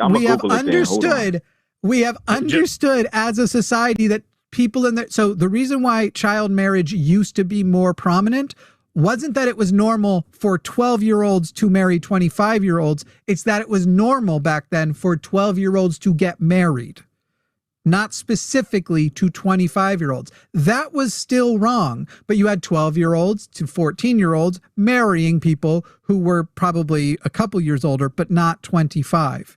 I already know this is the case because I've already had to fight with the Mormons who think Joseph Smith banging his teenagers, that was normal for him to do in his 30s. And that wasn't normal. The reason was kids got married, and that's why the marriage age was younger. But the states that have maintained the ability to get married younger have lower ages of consent and allow, literally this week, one of them, a bill that was going to prevent incestuous marriage failed, are disproportionately conservative states because conservatives are more accepting of pedophilia and child trafficking.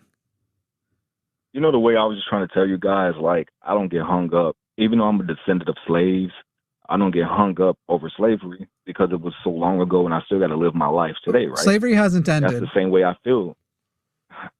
I mean, I'm sorry, sir, that every time I say something, you have some type of pushback. But can you please refrain from talking while I'm That's talking? crazy that you're apologizing to me for what I say. That's not how apologies work. Do you mind refraining? I find that as offensive as you find name calling. Why are you doing it? Why am I doing what? The bad faith tactic of apologizing to me for something I said. I actually think that's worse than name calling. Then I won't do it again because you made it clear that that's not what you want to do. And all I did was clip in, you said, I've gotten over slavery because it was so long ago. And I went ahead and added the thing we didn't even bring up earlier. Slavery hasn't ended in America. I don't think slavery has ended in America. No, I don't believe that. Okay, do you know that it's also disproportionately targeted at black people? Of a slave, I don't let it bother me. That's all I said. No. There are actively today slaves working as slaves, dude. In America. America. Hear me? Can you hear? I did not say it ever. One time did I ever say that slavery ended? I never said that. It's kind of like saying oh, I don't get hung up on the war with Gaza.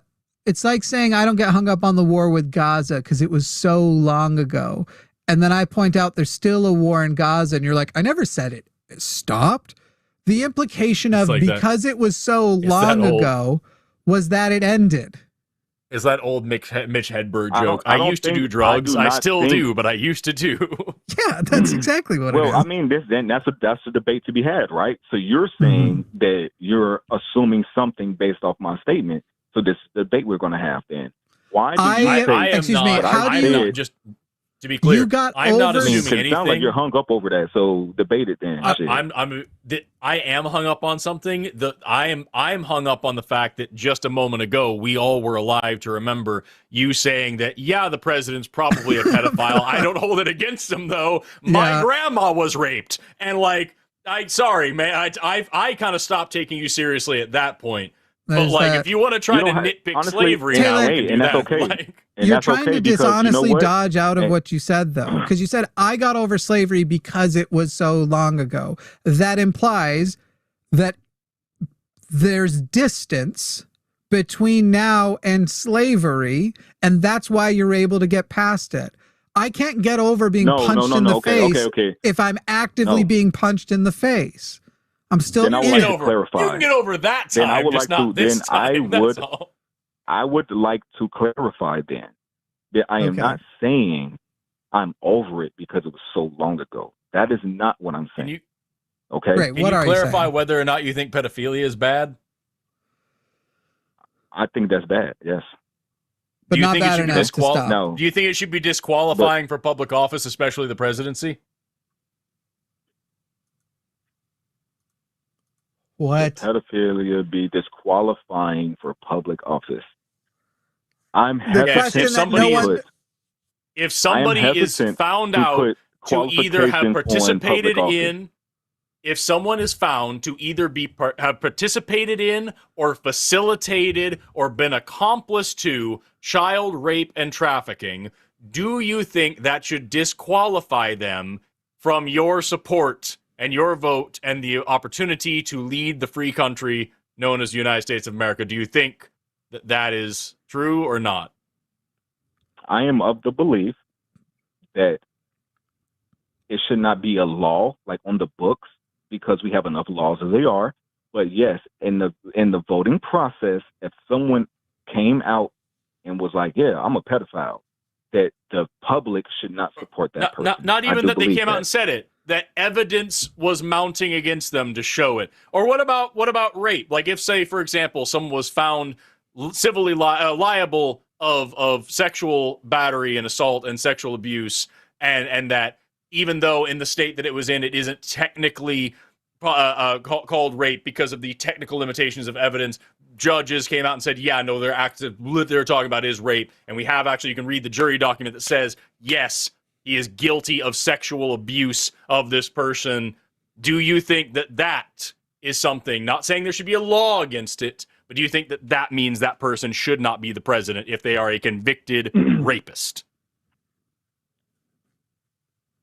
Now you're putting me in a pickle, because obviously be.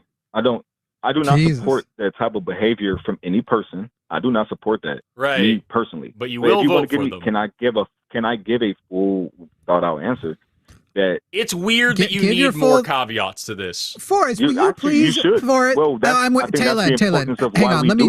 Right? Taylor, let me tell off Forrest for you. Please let him give a full-throated and comprehensive defense of when pedophiles should be president. Please stop being so rude, Forrest. Taylor, please proceed. You're right. Proceed. In the United States, whoever is elected is the president. So, like, I don't believe in all that bullshit. Whatever y'all trying to talk about and all that shit that y'all trying to sit there and be like, oh, off the bam. I get it. I get what you're saying. But when you're elected, you should be president. That's why I stand on it. So, if people don't like you and people do like you, it is what it is. If they like you or they don't like you, I guess my phrasing is bad. Should that person be president? Would you vote, for example, just hypothetically, would you vote for someone who ran for office after they had been convicted of rape and like 34 felonies related to misusing campaign finances to pay off a porn star that he cheated on his wife with, and after there was mounting evidence that he was associated with a massive pedophile ring, and now also, a year after he's elected, there's even more evidence? Would you support that person if in this hypothetical scenario? Do you think that person should be elected? Can I give a full answer, or are you going to cut me off?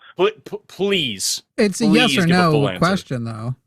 So a full answer would be a full yes or full no. I'm going to give you a full answer. No, give the full answer. So start it with the yes or no.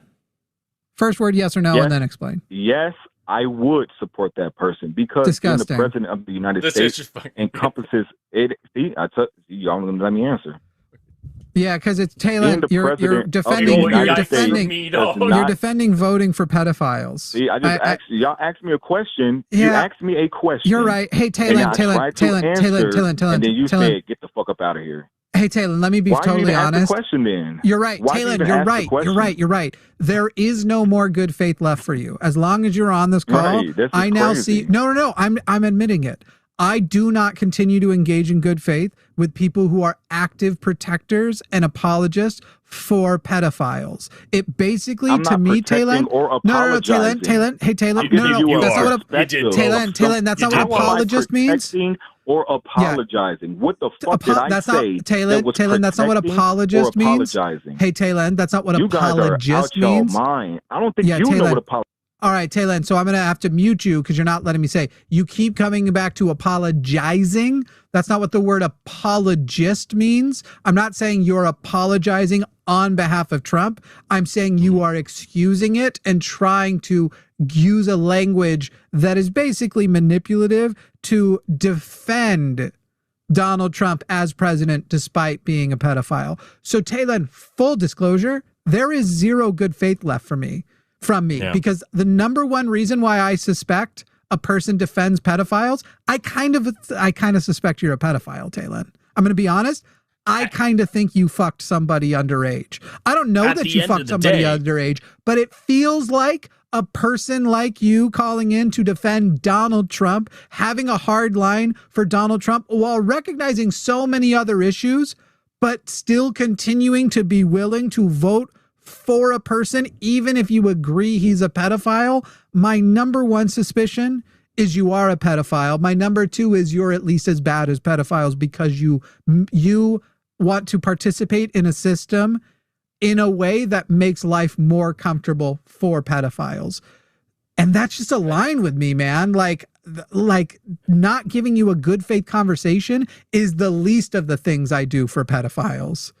Literally arguing that it was normal and therefore it should be just kind of given a pass today, and using your grandmother being put into a child marriage and raped as an excuse for other people being raped as children. Like, what? Right. And like, again, and it was fine because it was normal to rape kids back then. We have Trump not only like working with Epstein and being closely associated with it, and so much so that Epstein said himself that Trump's one of the worst people he's ever met. And also there's the rape of E. Jean Carroll. And also there's the 34 felonies associated with the whole Stormy Daniels situation. And also there's that time that he bragged about walking into the changing rooms of his beauty pageants and seeing naked women, including some underage girls, because he's allowed to do it. And also the whole grab him by the pussy tape where he said he could just sexually assault women anytime he wanted to. And also the time that he said of his infant daughter that he hopes she grows up to have her mother's tits. And also the time that he said of his teenage daughter that he would be dating her if they weren't related. And also the time that he said to a 10-year-old girl that he would be dating her in 10 years. And also the history of racism. And also the history of sexism. And also the history of homophobia. And also the outright misogyny, lies, bullshit, philandering, emoluments violations. The show will have passed time before you run out of things you could also It's just shit on shit on shit on shit. And Taylor's over here saying, yeah, but leftists will call you stupid. Right. Fuck all the way off, dude. Are you fucking kidding me? I have been so unbelievably charitable with your bullshit, and we started on such a fine note, and then we end on, yeah, but I mean, fuck, dude, can you really blame a pedophile? Look at my grandma. Like, fuck off. So, Taylor, I have to ask you, as an adult, have you ever had sex with a minor, and do you struggle with attraction to minors? That's my last question for you. The beep means you're unmuted. By your logic, you're saying that everybody that voted for Trump is a pedophile? Oh, anybody who says they would still vote for Trump, even if they accept he's a pedophile, is either a pedophile or a defender of pedophiles. They want to live in a country where pedophilia is comfortable. We already know Trump has protected pedophiles himself. Do you think that by the numbers that would be a true statement? Hey, Taylor, as an adult... You're just being facetious, literally, right? Literally, by your own logic, Taylor, yes, because we already talked about how there's 34 states in this country where child marriage is legal. Yeah, there's a lot of fucking people that would be cool with that, and mainly because they're religious, right? I think a lot of the conservatives are comfortable with... Dude, their religion circles around God raping a 14 year-old. And having a baby. I believe that's a bigger conversation. No, your question, if you're going to say that... Hey, Taylor, if you're going to say... No, I have to mute you because you never answered my question. Your question was, and this is the only question you get to answer when you come back, have you as an adult ever had sex with a minor, and do you struggle with attraction to minors? Plain. I can help you land this bitch. So you're saying... You're still talking. Nope. All right, Taylor, I got to mute you again. Your question was, as an adult, have you ever had sex with a minor, and do you currently struggle with attraction to minors? Oh, no. Okay, thank you. Emphatically, no. Probably shouldn't support Donald Trump. That's good to hear, Taylor, and I hope that you will stop supporting pedophilia in America. You have a great evening. Big old fucking yikes from me, dude. Usually you get from the conservatives, like, I don't agree that he is a pedophile, which fine. Like, you can live in that denial like Mormons do and Muslims do and all these people do of their various religious figures. Like God himself, older than the universe, fucking a 14-year-old. Age as old as time, fucking pedophilia. The official standpoint, the official public stance of Valkai Labs. Yikes. Yeah. Fucking yikes. Yeah, can we get that on a plaque, actually? Can we? Oh, my God. I'm going to make you a yikes trophy. It's just a trophy that says yikes for you to give out to callers. Today's yikes trophy goes to Taylor. Jesus fucking Christ. When it's the invoking trans people out of nowhere, and we didn't even get to a single political issue, just his defense of pedophiles, I think I know what this guy's issue is. Also, I suspect in those 18 seconds, he didn't send text to multiple trans people. No, he didn't. I can't get over. You guys will call men women and women men, so you're the bad guys. Meanwhile, my grandma was raped by my grandpa, so how can I blame Trump for raping children? Like, who cares? And again, if he was right that was normal back then, and so they just didn't know, which I want to once again state, I do not feel that he was right about that. No. Even if he was right about that, Donald Trump has never lived in an era where it was okay. And the reason why, if people are wondering why, like, there was a lot of me speaking in the, like, it's looking bad. He at least protects pedophiles. I've said that for forever. And it seems like he's probably engaged with some things, but we can't know for sure yet. That testimony of the girl who they've confirmed a bunch of her other shit that includes him pushing his head, telling her he's going to show her how little girls should behave, and that he beat her because she bit the shit out of his dick was her thing. That's a very compelling story considering how much other stuff they have confirmed about it and about her as a victim of Jeffrey Epstein and shit. Like that one's what I think is so important is you were saying they're either pedophiles or protectors of pedophiles. You can literally look at like when they redacted, when they have released some of these Epstein files, which they are still violating the law. That was almost 100% unanimously voted in by all of Congress except for one creepy fuck. Like, everybody else in Congress votes for this, and they are still violating the law. But even the things that they have released, not counting the ones they've retracted because they had undeniable proof of Donald Trump being associated with Jeffrey Epstein, but like, even things they released, they're not retracting the victims' names. They've doxed a ton of the victims. They're hiding the names of pedophiles. They are hiding the names of conspirators. They are hiding the names of associates. Like, it doesn't get any more fucking obvious than that. I refuse It's indisputable to that they are clearly protecting pedophiles.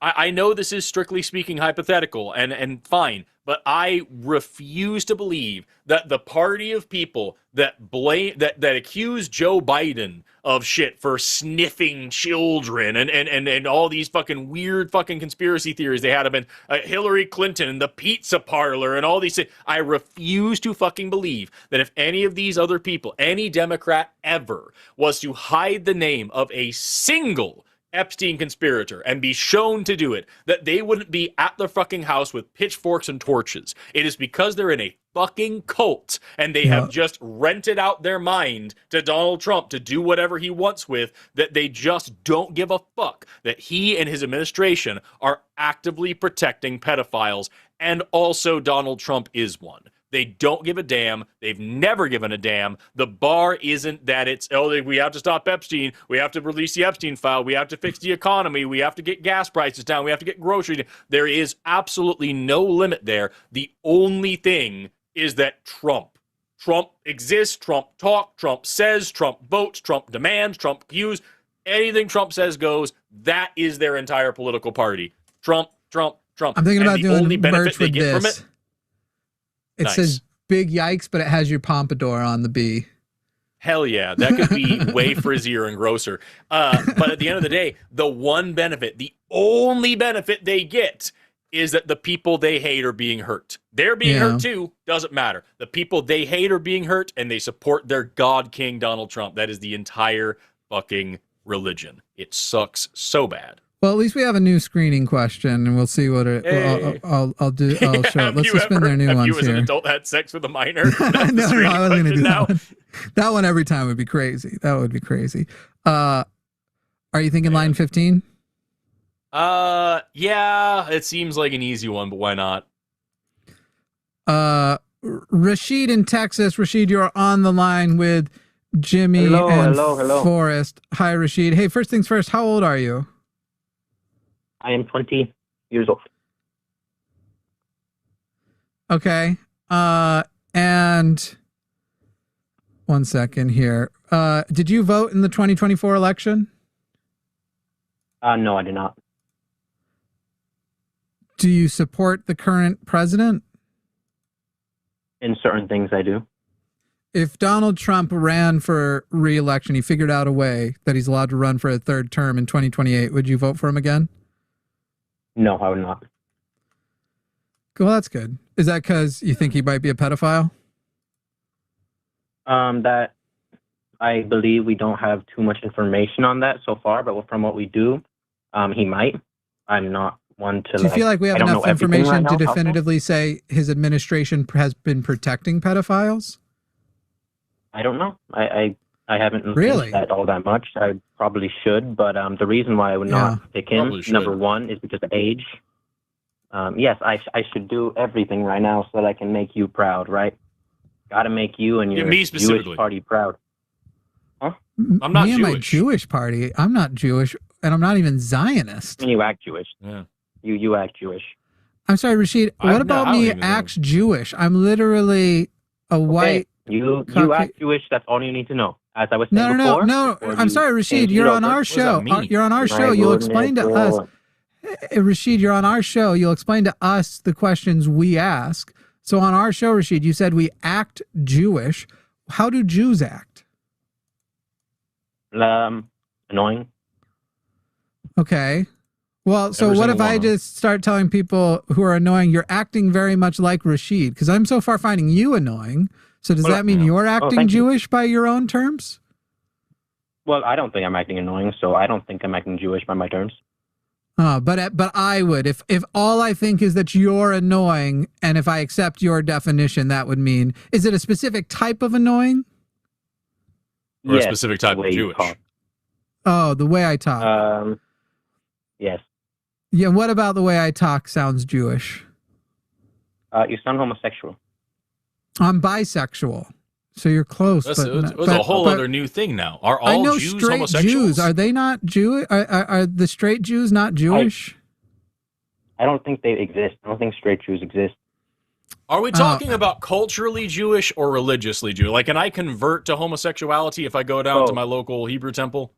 Both.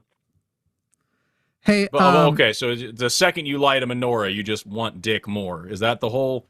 It's just the dumbest fucking thing that anybody has ever said. Like, it's crazy to me. We literally had the fucking pedophilia isn't that bad call, and that was fucking terrible. And then we get this shit. No, this isn't a real call. You couldn't even come up with a good troll call. This is a great of course, it's obviously trolling. I'm just saying you couldn't even come up with a funny troll. Like, it was obvious you're trolling in the beginning. But, like, you couldn't even come up with anything funny. I am not trolling. No, you've been waiting on hold for 12 minutes. You couldn't come up with anything fucking interesting besides you sound Jewish and all Jews are gay? Like, what is that? What's your data? From 4chan? Hey, Rashid, what's your data evidence that there are no straight Jews? It seems to me that if all Jews were gay, we wouldn't have Jews. You know, a fully gay population tends to not procreate. Unless they procreate through parthenogenesis like whiptail lizards. That's what it is. He believes in the lizard people conspiracy. Rashid, do you believe that Jews are whiptail lizards? I don't know. Maybe. Yeah. Did you know your accent is different from when you first called in, by the way? What? Did you know your accent has changed from when you first called in? He's been around the whole region. He's just kind of bopping from place to place in terms of accents. Mm-hmm. I am? Is that right? Yeah. Yeah. I also suspect you're calling in as a different race since I actually know your legal name already. Oh. We don't dox on air, but it wasn't even hard to find, dude. You think we'd be fucking letting you do this whole time unless we were doing something in the background? You fucking idiot. What are you talking about? Oh, really? Oh. Yeah. Fucking loser. How do you know my name? You had so long to come up with a funny thing to do, and this was your best attempt at trolling. And you're not 20. I didn't join. That's the crazy thing. Technically, I guess I might know your dad's name. That is true. Might be your dad who I know. I did not join to talk about that. No, it just, you quickly, apropos of nothing, diverted to, you sound Jewish. Like, that would bother me. I like Jews. You have a nice house. Oh, okay. Thank you. Maybe his dad does. That. Maybe your parents do. So you're probably living in the basement of this nice house. Well, actually, I don't have a basement. Hmm. Where does it say my house is? Like, just give me like a state. There can't be a basement there. They don't build basements in that part of the country because of especially not the that water close table. I was gonna say that close to that body of water there. Yeah. Mm-hmm. What state does it say I'm from? Well, if I tell you, you might say it sounds Jewish. Well, I might. You never know. Look, man, I don't know who it's registered under. This might be your dad. It probably is. Yeah, almost certainly. Fucking maybe Groiper losers can't afford fucking houses. Mm-hmm. Whoa, pal. How am I a Groiper loser? Who owns your phone number? Why do I have to tell you that?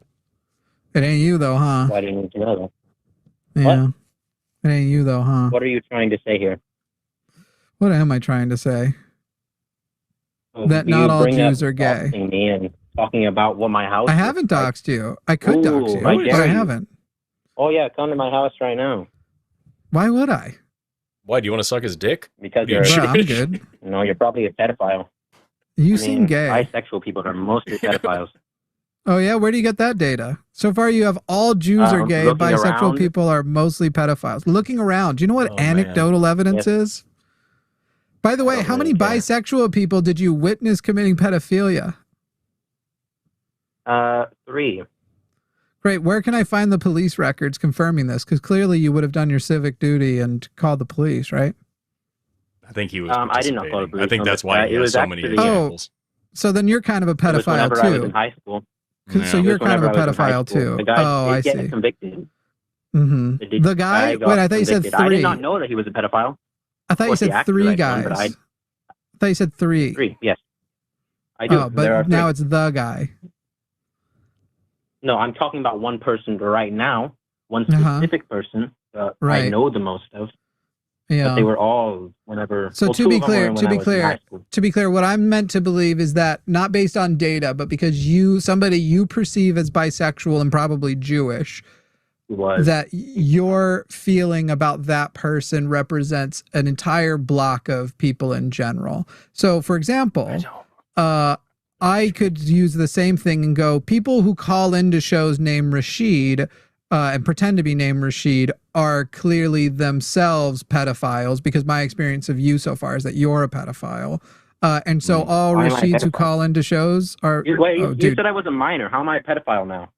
Bro, I never said you were a minor. Where your accent's completely gone now. I didn't. You got to pick it back shit up. I said that you're calling in from your daddy's cell phone, though.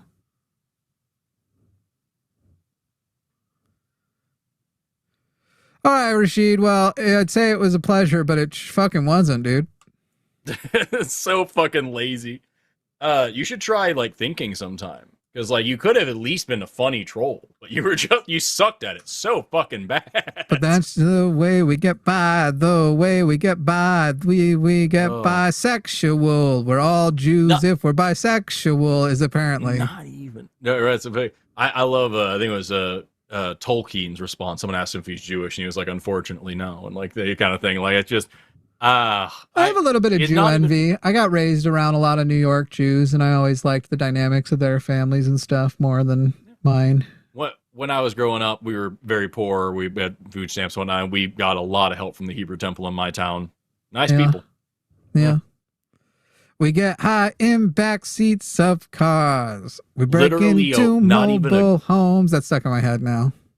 Fucking listens to a fucking super right-wing guy who can't even commit to going full Nazi because he's too fucking weak about it. And this dude is pretending to have an accent while calling in from who knows what phone number and who knows what house.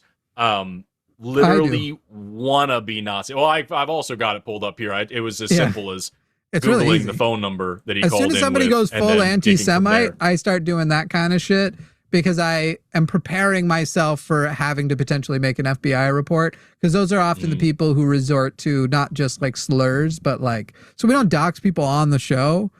But if I see that there's a chance we're going to have to just, we have to report. The FBI has told us when we had issues that were more serious that we need to be reporting everyone, whether we think they're serious or not. So I just want to say, not that I think the FBI under Trump's going to help us. That level of cringe and laziness at that age as well. Yeah. That's rough. Yeah. That's rough. Tell me more about how Andrew Tate is your favorite influencer. That age is also what makes me also concerned. This might be his dad's phone. This might be his dad's house. Who knows? He sounds kind of young. He didn't sound that old. But who knows? Did you see the super chat that just came in? Which one? Just now. Hedging Jimmy Moore. Yes, dude. And to think this whole time. All right, you can pick the next one. Hell yeah. Should I reopen any lines? Do you think there's a chance we'll need one between now and... No, we've got 3 people left, and we've got an hour. Oh, wait. Did the guy give up? Oh, man, there was a guy who called in as a self-identified Nazi that we were just going to leave on hold for the whole show. Left. Yeah, I know we have it in the producer chat over here. My plan was I was going to leave him on hold for the whole show, and I was going to bring him on and say, hey, fuck you, piece of shit. You fucking choke on a dick and die. And then I was going to hang up, and that was going to be the whole thing. Of all the things you steal from me, the one you should steal is the way I do those calls. All right, so pretend you're the Nazi guy calling in. So I'm going to be like, all right, so-and-so identifies as Nazis, calling in to share his thoughts with me. Bobby Bob, go ahead. What point did you have to make? Hi, I'm here and to then make a point. immediately you say your first syllable, and I go, "Just kidding, don't care." After I waited for hours, I make the plan. Just go, "Just kidding, don't care." First syllable, they get blasted off. Oh, that's fantastic. I've seen some people, I don't do this, but I have seen other people that will like let them get into an argument in the chat, and then they'll just go through and start deleting only their comments. And then the more mad they get about it, and the more they just delete only but they'll leave the first one up. So like people are still blasting them, and then they keep deleting my content, and you just delete that one, and they just get more and more mad, and they can't let it go. It is really funny to watch. I don't do it personally. I very rarely moderate my comment section. YouTube auto-moderates for me a little bit, but like, who's got the time? Ooh, I would be down to do 11 sounds boring, and 10 and 16 kind of agree with us anyway, and so like. I don't know. That's the way we get by, the way we get. I gotta pee, and then I gotta work. I'm gonna work on something on the side so we can announce it before the end. You go piss it up. I'm gonna talk to Tim. All right, I'm gonna go pee my pants. All right, Tim, who's calling in as some sort of right wing whatever, who wants to talk about leftist cancel culture. You are on the not the line. You're on whatever channel this is with Forrest and only Forrest. Hi, how are you? Man, you got some spicy ones tonight, huh? Oh, they suck so bad, dude. Thanks. I wanted Jimmy to be around, but thanks for having me back on the Hicklib experience. I don't even know what that means. Neither of us are Hicks or liberals. Okay. Like I'm from Oklahoma. How are you? I'm great. Born and raised, but I'm like a city slicker kind of guy. You know what I mean? I'm not like a Hick. Sorry. Don't take you too have much to offense apologize. I just think it was a weird. I'm not offended. I just thought it was a weird thing to say. It was just nonsense. I just thought it was strange. Okay. So I think that the left has a history of anti-free speech behaviors, and I think it's dangerous to America. Let me just double check something really quick. Okay. Which in specifics? And cancel culture. So generally. Can you, first of all, can you define what cancel culture is?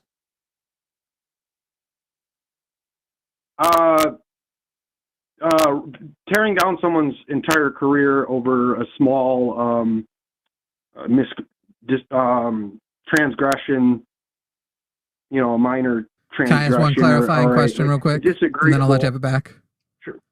So, Tim, would an example of cancel culture that you're condemning be the website created and promoted by Elon Musk, started over on Twitter, and now, hang on. The website that keeps track of people who made jokes about Charlie Kirk dying, and they've basically like followed them around and tried to get them fired even from subsequent jobs. Would you describe that? Would that be an example of the cancel culture you're talking about? That's whataboutism, though. No, Tim, that isn't. No, Tim, whataboutism is not a clarifying question. Tim, hey, Tim. Wait. You're only doing it about the left and not about the right? Sure, then it's not a value. It's a... Oh, my God. Excuse me. I'm about to quote Tucker Carlson. Then it's not a value. It's a preference. If it only applies to your opposition, but not to you, then it's not a value. So would what I just described be an example of cancel culture that you disagree with? Yes. Because the definition you just gave Forrest didn't mention left or right. Yes, it would be, and I think that it was a tit for tat kind of thing. But you condemn it, right? Because it's not a value. If it's tit for tat, it's not value. If I say I'm against X unless my opposition does it, then I'm not against it. If it was not for physical threats, then yes. If it was not for physical threats? What does that mean? If they were making physical threats to people, I mean... No, they were getting people fired from their jobs for making... You said ruining their lives for a little infraction. They made jokes about Charlie Kirk dying. They were getting them fired from their jobs. Where did they learn to do that from? From the left. Tim, so they're just... I get it. So they're all just stupid monkeys that saw somebody do a thing and had no choice but to do it as well. Tim's accusing us of fallacies, but literally blaming the opposition. But, okay, where did left... Wait, Tim, you're the one whatabouting. leftists learn to do it from? What do you mean? Where did leftists learn to do cancel culture? Because you're saying that the people on the right aren't responsible because they learned it from the left. So where did the left learn it from? But your whole explain it to me. I don't think they necessarily learned it from the right. I think preceding what you're calling the left's cancel culture was literally started popularly by Fox News. Fox News would pick an individual or a company or a person who just said, look at the way Fox News and Rush Limbaugh went the fuck after a girl for testifying to Congress that birth control should be covered healthcare. And they destroyed her life for a political disagreement. So, and that wasn't a famous person. That was a person who had who had a relevant position. No, you don't define what is whataboutism, Tim? It's define whataboutism. It's you bringing up some example of someone else doing the same thing as if that to try. No, Tim. It is attempting to distract. No, it doesn't. You literally said, "Where did the right?" Tim. Your point was, where did the right learn it from? And you're saying it's a whataboutism. If I then subsequently ask you, where did the left learn it from? Jimmy, can you stop steering the conversation? Can you defend the left's cancel culture? Can you do so? Also, yeah, Tim, I can. Tim, I can, and I was going to, but the whole point that Jimmy's been making this whole time isn't whataboutism. It's the definition of cancel culture that you gave as something you don't like isn't unique to the left. I can defend what I thought you were talking about as the left's cancel culture, because there are some unique things there that I think that we could talk about. But at the end of the day, what you described is not a left thing. And if you have this big of a problem with it, I encourage you to call out libs of TikTok, an extremely right-wing person, literally the biggest cancelers. Yes, who doesn't fucking go after people for a small infraction. They go after people because of their identities and who they are. And they just don't want these people in society. And they show up places and they call them bomb threats and all sorts of other shit. And they are extremely right, so right that right-wing politicians defer to them. Here in my state, fucking our last state superintendent, Ryan Walters, put that fucking idiot on the state library board. Tim, it is not whataboutism to get clarifying information. No, it isn't. Tim, and you don't get to talk over me. I'm going to mute you. I once had an individual who was a big conservative atheist YouTuber who tried to call me out when I said you should not be. He was deep faking Matt Dillahunty saying stuff to make a point. And I said, you shouldn't be doing that. People should generally have a say over their image. That should be something you own. What is being done with it and manipulating that is fucked up. And he, as a clarifying question, asked, do I feel the same way when people do it about Trump? And do you know what my answer was, Tim? I muted you, so it doesn't matter what you say here. Yes, I actually think it is negative. And that was a perfectly valid, if a person is claiming to have a certain value, asking clarifying questions and defining terms are not whataboutisms. You literally don't know. I can't remember what it was, but he did this with a different fallacy on another call where he just learns what a fallacy is called and doesn't know what that is. So whataboutism is, I say Donald Trump is a terrible president and a pedophile and needs to be removed from office. And a person then says Biden was sniffing hair and he was a pedophile. That's a whataboutism because you now don't want to actually argue about whether or not the active president should be removed. And guess what? If Biden was ever had the amount of evidence to be removed from office back then when he was in office and it was relevant, I would have supported it. But the task at hand that we're talking about is cancel culture, and you're claiming a definition and a value, and we're clarifying. That is not what a whataboutism is, you idiot. That's an ad hominem, though. I just want to throw out there, even like in your example, Trump is a pedophile, and then they say, well, Biden did blah, blah, blah. It would be whataboutism in that case. It wouldn't have to be, though. If they said, I can provide evidence of this, and do you agree that this is the same thing? That's a clarifying question, not a whataboutism. And if indeed Biden was doing these things, then we could be consistent with the values. Like, it's so fucking weird. Oh, yeah, you could have asked a Biden clarifying. If I say it's wrong to have pedophiles as president, and someone says, if Biden was revealed to be a pedophile, would you have supported him for president? That would have been a what about. That's a clarification. Right. Yeah. Right. And then we 100%. can say, yeah. Anyway, Tim, I'd love to talk to you about the thing that you fucking wanted to talk about whenever you're done throwing a temper tantrum about the fact that your party does the same thing you're mad at. If you'd like to talk about specific things that Democrats or left-wing people or leftists or whatever the fucking buzzword is that we do on this side, we can do that. I can defend what I consider to be the cancel culture side of things that I do like, and I can argue against the parts that I don't like. But you don't get to pretend that it's just a leftist issue. Would you like to now talk like an adult, Tim? So what is the question? You broke up for a second. What is the question? I'm just asking, do you understand now that we are not doing whataboutism? We were asking you clarifying questions to make sure that your values were applied equally across the board. If you think that there's a specific thing that only leftists are doing, I would love to hear that, and then we can discuss it. So what cancel culture is only the left guilty of? Is only the left or overwhelmingly the left? I think is good enough. It doesn't have to be only. Sure, let's say overwhelmingly. Literally, the right have gone pro. So I'm glad you've added that. No, you don't never get to talk over me. I'm glad you've added that clarification because now you won't be able to win. Adding overwhelmingly, I was fine with, you can say the left and it's inconsistent if you're inconsistent otherwise. The left doesn't cancel as much as the right now. The right, with their institutional power, the president all the way down to the Groyper schmucks are all canceling people together like as a massive institution now. There's none of those websites. There's none of those databases. There's none of that shit. So yeah.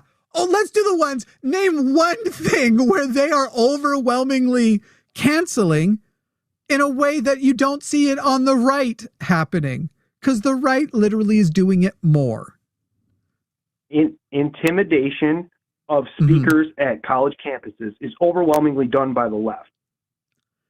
Okay, so when you say intimidate, just to be clear, when you say intimidation, what you're actually talking about are situations in which the college campus, it allows somebody to come in who has really, really harmful views, at least in the opinions of the whatever, the left people, really and they protest, and they stage walkouts, and they refuse to participate, or they wave signs outside, or they call the college campus and complain. In which ways are these actually intimidating with like physical violence? I mean, when they shot Charlie Kirk, for example. Okay, so two situations here. Two things here. Yeah, I was going to say two things here. Number one, you are talking about an isolated incident where one person killed one person and was immediately taken into custody and is currently awaiting justice. Raised as a conservative Mormon. As opposed to, say, for example, and you're probably going to say this is whataboutism again, but like just for example, when Donald Trump famously said at his campaign rally, when there were protesters there, beat the hell out of them, I'll pay your legal fees, right? So you have one situation where a person is exercising their free speech at a college campus, and people who disagree with them are exercising their free speech by protesting them, staging walkouts, or complaining, all of which are non-violent and peaceful and working together to try to enforce change. And on the other side, you've got Donald Trump saying, fight and hurt these people, and I will pay your legal fees for you. I'm very rich. I can afford it. And the only example that you were able to give here is when one lunatic killed one person. No, okay. I have more examples. No, you said overwhelming here. So I'm curious to know, what is the overwhelming part? Hey, Tim, also, Tim, I have to help and center you here. Political assassinations. No. Because you really need this guidance. I don't know if you know this, bud. Political assassinations is an entirely different category than fucking cancel culture. Is this how dumb your argument is? You actually want to say, and you're describing protesting as intimidation. Jimmy, can I give my examples? Tim, I don't know if you can. I'll let Forrest decide when you can speak, but anytime I'm speaking, I didn't want to take your call in the first place, Tim. Only Forrest did. You are a useless waste of a voter who thinks that white men... Forrest, you want to see an awesome question he doesn't know the answer to that I asked last time? I have another one whenever you're done with that. Yeah. Watch this. Hey, Tim, real quick, just to recap from last show. Who is more oppressed in America, white men or black women? You're steering to a totally different question. Could you just recap? I can't remember what you answered last time. Would you mind recapping real quick? Hey, Tim, would you mind recapping? Who's more oppressed in America, white men or black women? I didn't answer the question. I didn't answer the question. Yeah, what was what answer did you give instead of answering? It depends on where. Yeah. It depends on where. And where in America did you suggest, for example, systemically black women are less oppressed than white men? What I said in the Deep South. Yeah. In the Deep South, black women are less oppressed than white men. White men are more oppressed. That wasn't the question. I said black women. It's okay, Tim. You don't have to be kidding. Probably don't be more oppressed in the rural. Where in America are they more? Where in America are white men more oppressed than white women? I said that I thought a white men more oppressed than black women. White man would have a hard time. But that's an individual. We were talking about systemic oppression, an individual. Well, systemic because I think they would have a harder time finding social connections through social systems. That's right. So he had said if you have a poorer community with white people and black people, the white people will have a harder time getting out of that poverty because the black people will have community and the white people won't. Yes, you did. No, Jimmy, that's exceedingly funny. But what I think is more that is exceedingly funny. But what I think is more funny is that you don't want to talk about this. You don't want to talk about Tim, I don't want to talk about anything with you. I don't want to talk to you at all. Tim, I'm going to go back to the thing you said a second ago. When I asked you about intimidation at college campuses, and you brought up Charlie Kirk being assassinated, and you said you guys did that, our side of it.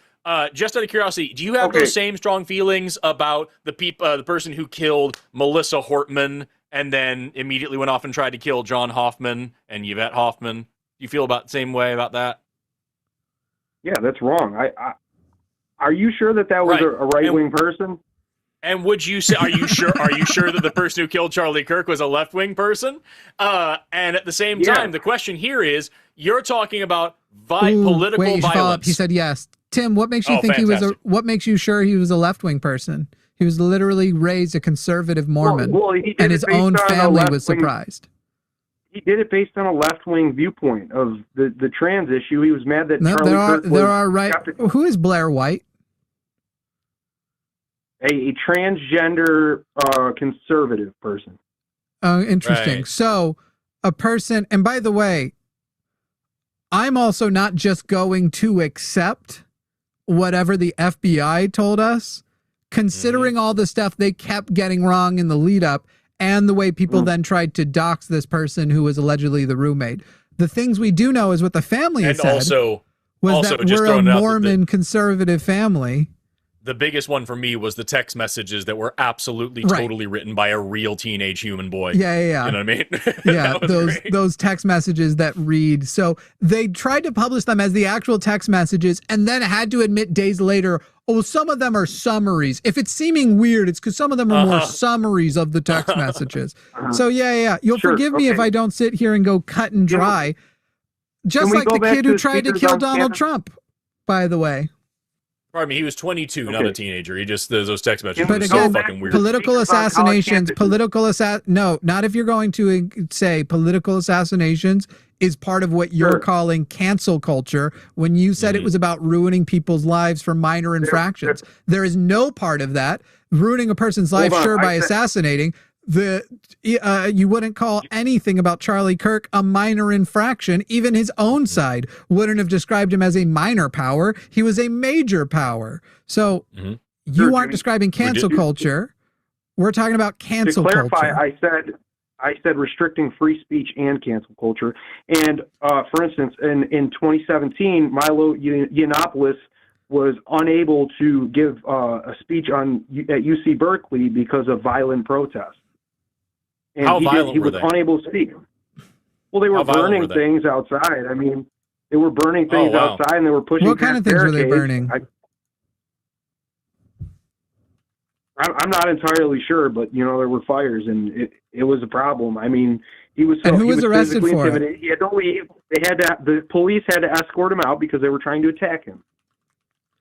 And who was arrested for it? I'm not sure. There's so many people. I don't know who was arrested for it.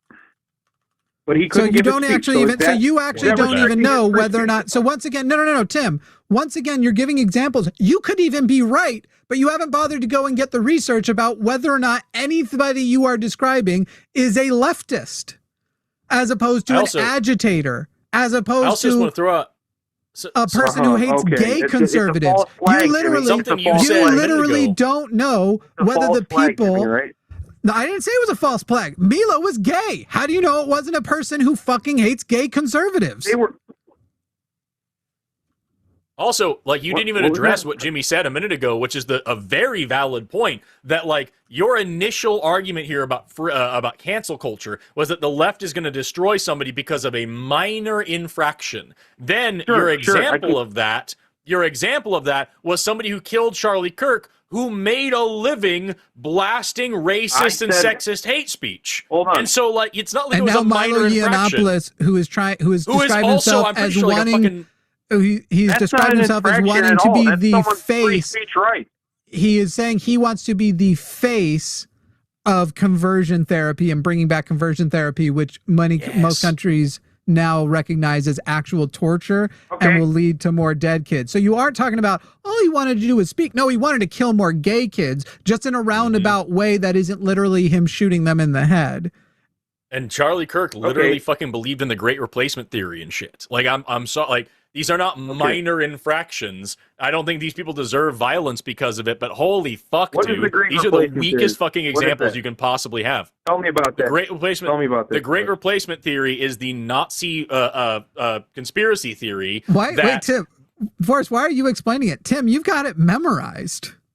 I mean, fuck, man. I was going to break Tim, it down. I bet you could summarize it in 14 words exactly. Forrest was about to tell me. Why didn't you let him finish? Hey, no, Tim, because I think as a proponent of it, you should tell us. I think you have a perfect 14-word definition of it. Yeah. Tim, what are the 14 words, you know? Just read them off your tattoo. How do you know? How do you know? How do I know? Do you know what I do for a living? I talk to idiots like you all the time.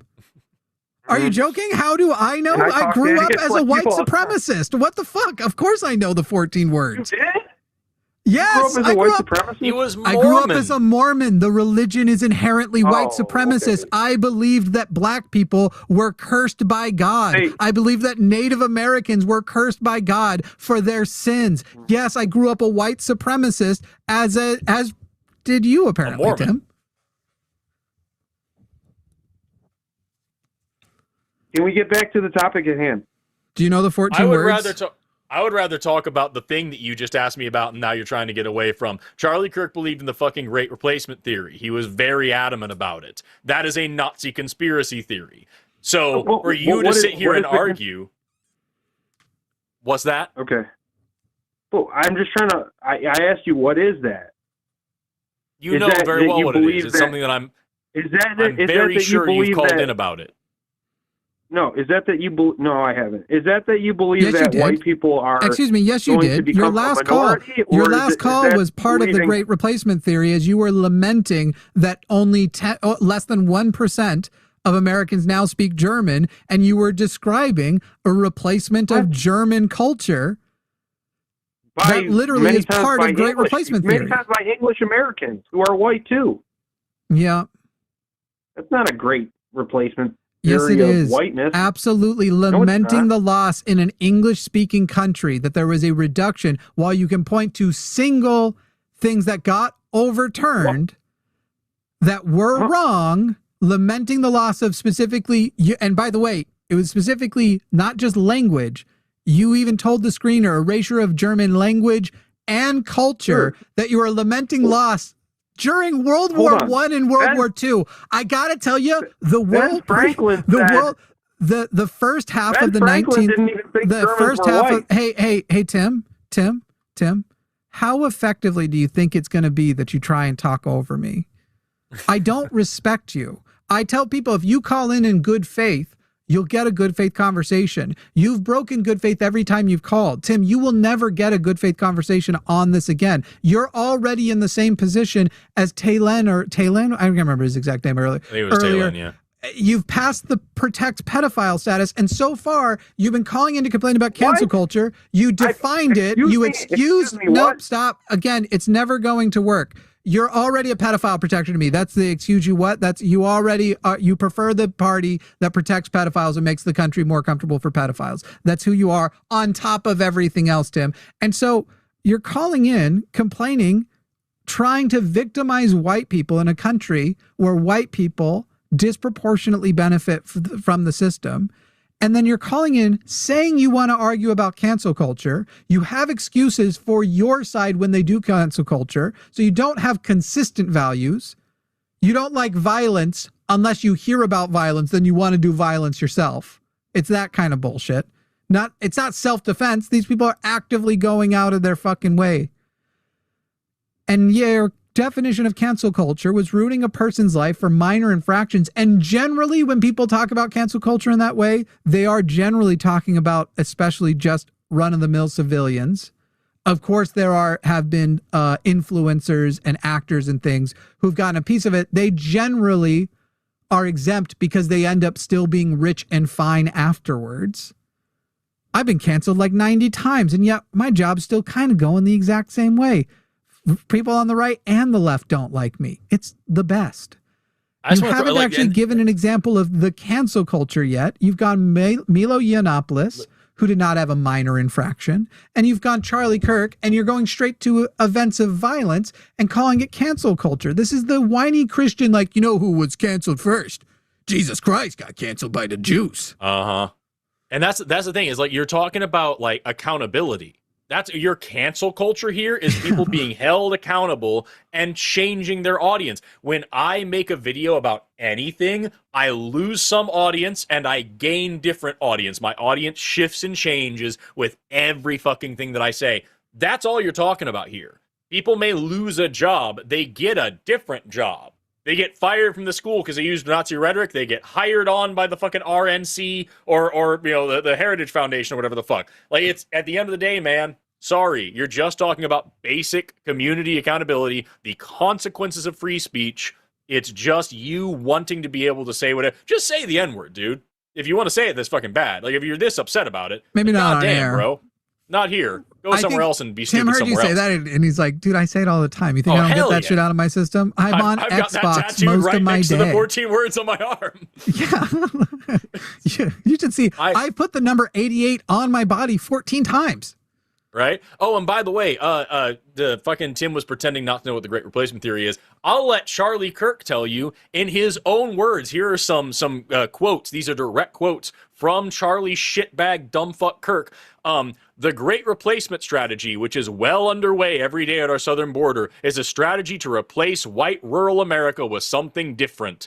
Here's another one. The southern border, of course, is the Great Replacement. They're trying to replace us demographically. They're trying to make this country less white. Here's another one. They aren't even hiding their intentions. Muslim plan to conquer Europe by demographic replacement. When will Europe wake up? Here's another one. The Great Replacement of white people is far more sinister than any redistricting project. Here's another one. This is a serious problem on the border. It's the international replacement and destruction of the United States of America. Here's another one. How do you win over white voters? You don't. You bring in more third worlders to dilute and replace them. Here's another one directly from his fucking Twitter. Let me go and just pull this up here and slap it on full screen so everybody can see that I'm not lying about it. This is his fucking Twitter page.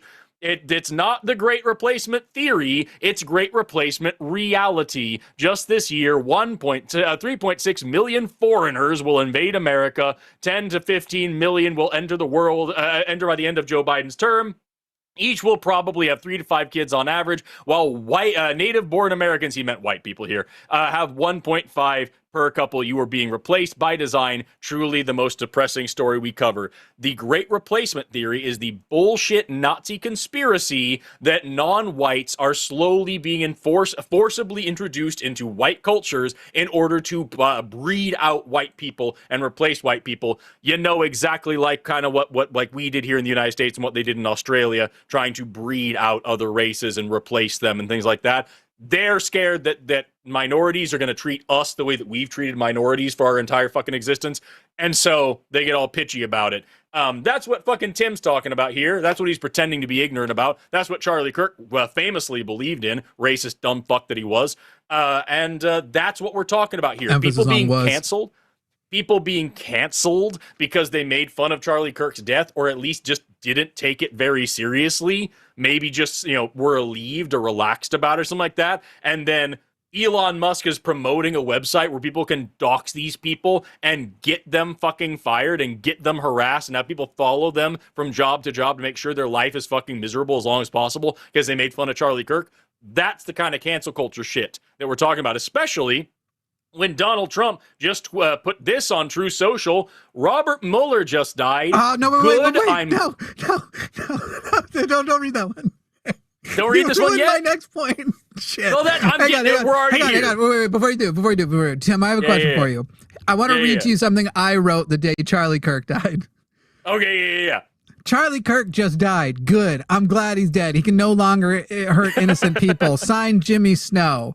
Tim, would you agree that that's fucked up for me to do because my followers might read that as that I love violence toward the people I disagree with? That I prefer the death of people I disagree with, rather. Sounds a little fucked up. Sure. Yeah. So let me actually read you the real one. Robert Mueller just died. Good. I'm glad he's dead. He can no longer hurt innocent people. President Donald J. Trump. Do you condemn Donald Trump writing that about Robert Mueller? Aren't I the one arguing against the cancel culture? Do you condemn Donald Trump writing that about Robert Mueller? Do I condemn him to what? To what? You know what the word is. Could you be less good faith? Let's not waste 19 minutes on this moron. Let's waste 19 minutes on our other people. Jimmy, you're a coward. You won't. Lazy loser. Okay. Jimmy, I have a million examples. You won't let me give them, you coward. Okay. Yeah. No, you have a million examples, but the ones you gave when you had the opportunity were all dumb as all shit. Tim, I have a better question. Tim, I have a better question. I have a better question. Tim, I have a better question. Timothy, Charu. Tim, I have a better question. Hey, Tim, I have a better question. Especially since you still aren't engaging in cancel culture and you're talking about violence. Tim, better question. I want you to think, first come up with the number of times you've had sex, and now subtract the number of times, only count the times that were actually consensual. How many times is it? And with an adult. Yeah. Is it zero? Every single time I've had sex is consensual, you asshole. Oh, but it's still zero. He didn't say with an adult, though. It's still zero either way. It's still zero either way. So, can you have a serious conversation? No, I can't. I already told you I can't with you. Will you text some of the people you've had sex with and ask them if they'll jump on this call and let me talk to them? And talk to that other person's trans friend. How dare you? I lead the cult, you fucking bitch. Tim, can I talk to some of the people you've had sex with? I'm the leader. I'm the cult leader, buddy. Tim, can I talk to somebody you've had sex with? Can you get them on the phone? What does this have to do with the conversation? Can I talk to someone you've had sex with? What, is your cousin busy? Can we have the conversation? Or is she not old enough to use the phone? Like you. I'm not from the South like you. So I guess we don't. Am I from the South? He's not even from the South. You don't know where he's from. Texas like you, boy. I live in Texas. That doesn't mean I'm from here. If I'm from somewhere, I'm probably from Denver. It's where I've lived the most, but my family's from New York. If we're talking about where we spend a lot of time, then I'm from your dad's bedroom, and like that doesn't make any sense. I went down to Texas to help turn it blue. To replace you, Tim. To ruin it, like they keep ruining it, like they ruined California and then they left and now they're in Texas. Wait, like they ruined California? Is California, remind me, disproportionately, who takes more welfare? Excuse me, Tim. Who takes more welfare, red states or blue states? What does that have to do with the homeless crisis in LA? Saying, what does that have to do with? The reason why there's a homeless crisis in LA. Yeah, it's really easy for him to talk about the homeless crisis because it gets him around the fact that California, as a state, has a larger economy than lots of countries. So, right. like, it's easy for him to say that. You know, California is literally paying for it. No, Tim, you don't get to talk over me. The California pays for the welfare that the red states are all taking. Now, let's talk about the homeless problem because I'm annoyed that nobody brings this up. There is a paradox of solving homelessness. If you have better programs for homeless, more homeless will show up. And so unless the whole country does it, the countries that are the best for homeless people will have the highest amount of homeless people. That is why the homeless problem and the housing problem needs to happen at the federal level. But we won't even federally address homeless veterans.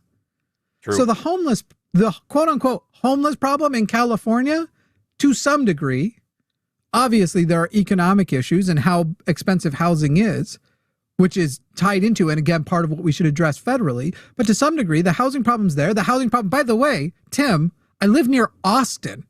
This is a red fucking state. You know what we got? Shit tons of homeless people. Not because the state is good with homeless people, but because Austin, and because we live in a place that you are less likely to freeze to death during any part of the year, though now we're having more and more storms. So, Tim, at every level, you have no fucking clue what you're talking about. You just have talking points you repeat and you read off of a script, and you can't even stick to cancel culture. You haven't given the first example of cancel culture yet. You've gone to political violence, and that category is conveniently anything you need it to be. Whereas you clearly avoid examples that, you know what's an example of right-wing political violence? Most school shootings. Dylan Roof. Like, Jesus fucking Christ. Anyway, Tim, as I said, I don't care to talk to you. So Charlie only Kirk if was out Forrest here decides to Nazi unmute you. dog whistles, but Dylan Roof saw black people attending church and couldn't fucking handle it. We're not going to talk about that one because that one didn't happen on a college campus, which means it's fine. Well, Charlie Kirk's last words were trying to bastardize black people as violent. I was going to say, yeah, seriously. Fucking Christ. It's up to you. Ugh. You can unmute him if you want, but I have literally from here on, it's going to be like my Andrew shit. I'm going to, before I take a call from Tim, I'm going to request, if somebody really wants me to talk to this Nazi, it's going to cost X number of dollars in a super chat with a direct request. I want to bring it back around to the very beginning of the show. Tim, does your dad want to kiss? Can we kiss your dad, Tim? Can we kiss your dad, Tim? Can we kiss your dad? Murray yes or no? Bob Murray. You're not answering the question. You're not answering the question, Tim. Can we kiss your dad? Injured. Can we kiss your dad, Tim? I'm gonna kiss your daddy. I already kissed your dad, Tim. You are not serious. You're pathetic. Yeah. Can we kiss your dad, Tim? And we're going to bring it back again. Tim, can we kiss your dad? Idiot. Your audience, you're available and kissable.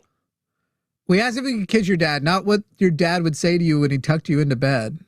It sucks. It really sucks. And that's the way we get by, the way we get by. Goodbye. We're just cowards. Fucking so fucking lame. We're cowards. It is funny that like that is, it's one of my favorite talking points from people who are just desperately fucking losing an argument. It's the first one is, if you can't or if you don't answer me right now the way that I want and engage with me then that means you can't and I already win. And then the second one is, just because you've refuted everything that I've said, you haven't heard the next thing I'm going to say, and you should let me continue spewing, otherwise you're a coward and you're scared and you're running. It's just it's so fucking weak, bro. Anyway, Tim it's up to you. Matthew's calling in for the him. same topic he always calls in on, and he's already lost every time. So I'm sure he now just he's basically repeating it again. No. But Melanie, I don't remember. They both. So Matthew's been waiting well more than twice as long as Melanie, and we're not going to be able to do both probably. But I'll take Matthew first, and if we have time to get to Melanie at the very end, then we will. And if not, Melanie, I'm sorry. I'll try to resist. I've already had enough of Matthew too. We're getting a lot of callers today who I've had enough of. I've had enough Talon for life. Tim's the first person that I've talked to on the phone that has said that we're in a cult, but I get a ton of those comments. They're like, the line's a cult, and I would love to hear from one of those people who can define what the fuck a cult is, and then explain how a bunch of people who believe lots of different things, but all got together because they have a belief in one particular guy, kind of general idea, and want to fight for it. How that's different than like a political party. I'm the head of the line, and I'm universally hated by everybody here, especially me. And like that's all I'm saying. Like it's true. There's so much. That's such a weird thing to say, and it's so pervasive among people that won't fucking call in. So like Tim, it was the first time that I've heard somebody say it, and I thought it would be funny, but like no, he just brought it out at the very end whenever he was actively pissing himself. Let's talk to Matthew for a second. He wants to talk about third-party voters and why they're not dumb as all fuck. Matthew, you're on the whatever this channel is with Forrest and Jimmy. How you doing? I'm doing all right. Thanks for taking my call. Sorry if this is boring, but I want to get Jimmy first. says it looks like you're calling about the same thing you've already called in about several other times. Is that true? I mean, we didn't get to the meat of the issue last week, so I wanted to get to that on this call. Why not? So, like, yeah, like the whole 2020 thing was to set up, because that's the most analogous situation to where we are with 2028, because we didn't have a primary in 2024. So I just wanted to talk about 2020 as an opener, but we never got to 2028 last week, so I wanted to get to that. I was curious to know why your last call didn't get to where you wanted it to go. Because the time, it cut off. There's a hard cutoff for the Sunday show after dark. That's what I was curious about, because I wanted to know if like you got hung up on because there was some problem and like that. All right, cool. So you think that I'm just going to put words in your mouth here for a second. You can tell me if I'm doing it wrong. I'm assuming you're calling in to say that we should all threaten to vote third party if, say Gavin Newsom or somebody becomes the candidate for the Democratic Party. Yeah, I can't do anything about it. My point. Yeah, basically that's exactly what Hassan Piker did with Jennifer Welch on her podcast, and literally the day after, Newsom came out and said that Israel is an apartheid state. So I think that's a direct result of making such a threat. Right. So this early on, Forrest, to clarify, his defense so far hasn't been threatening to vote third party, because we've already discussed the power of the threat and like the primary challenge. His defense is actually voting third party and promoting not voting for them. That's what I'm going to get to, because I was going to say I have absolutely no issue whatsoever this early on, like we are this far away from the general election. We haven't even had a primary yet. People are still talking with saying, hey, if you put this guy up, I'm fucking out. This is a hard line no from me. Fuck you guys. I'm totally down with that. I think that's a great thing to talk about when you're talking to the DNC. I don't like that language public facing. Like, I have no issue with Hassan Piker saying I wouldn't vote for Gavin Newsom. I do have an issue with him saying that so publicly, because he's going to encourage people to then not vote if Gavin Newsom were to come up. And I think that's worse than voting for Trump or Vance or whoever the fuck else. So like, that's really where it comes down to is, I think we can agree, and I'm saying that with my tongue thoroughly in my cheek because I know that we don't, that it would be incredibly stupid if you had like Trump versus, say, Biden or Kamala to just abstain from voting or vote third party because they're both just as bad and blah, blah, blah. Those are all really dumb things to do. At that point, you have to bite the bullet and say, you know what? I would rather fight Kamala. I would rather organize under Kamala. I might be able to get through to Kamala. And at the end of the day, even if Kamala is exactly what we have right now, that is still worlds better than what Trump would be for everybody, including the people that I'm drawing my hard lines about. So I'm going to have to just do this vote. That's the reality of a general election. But leading up to that election, leading up to the primary, all those different times, totally fine to threaten the DNC, totally fine to threaten, the Democratic establishment, totally fine to do all that and say, criticize the candidates you have, criticize the options you have, criticize the voting system you have. All of that beforehand is great. Just don't encourage people to not vote or to vote third party when the time is right. It's all about optics. And unfortunately, when you're a content creator, an influencer, whatever, you have to be really cognizant of that and make sure you're very clear in your messaging. Because for our job, how you say things is often more important than what you're actually saying. So that's the criticism that I would have there. Are we on the same page with all that, Matthew, or are you about to disappoint the fuck out of me? I mean, first of all, I do not advocate not voting at all. Like, I think it's stupid to stay home. I think that the down ballot races matter a lot. Like, and like 2026, like the races in this year matter a lot, and people should vote not just for presidential elections. They should vote even on odd years, like they should vote last year, and they should vote in 2027, and in the primaries, and like in every chance they get, they should vote as left as possible. That's my position. So I don't know why Jimmy thinks my position. I as left as possible. As left as possible. Sometimes is Joe Biden. Sometimes it's Kamala Harris. Possible doesn't just mean who's the most left on the ballot, who possibly could be president.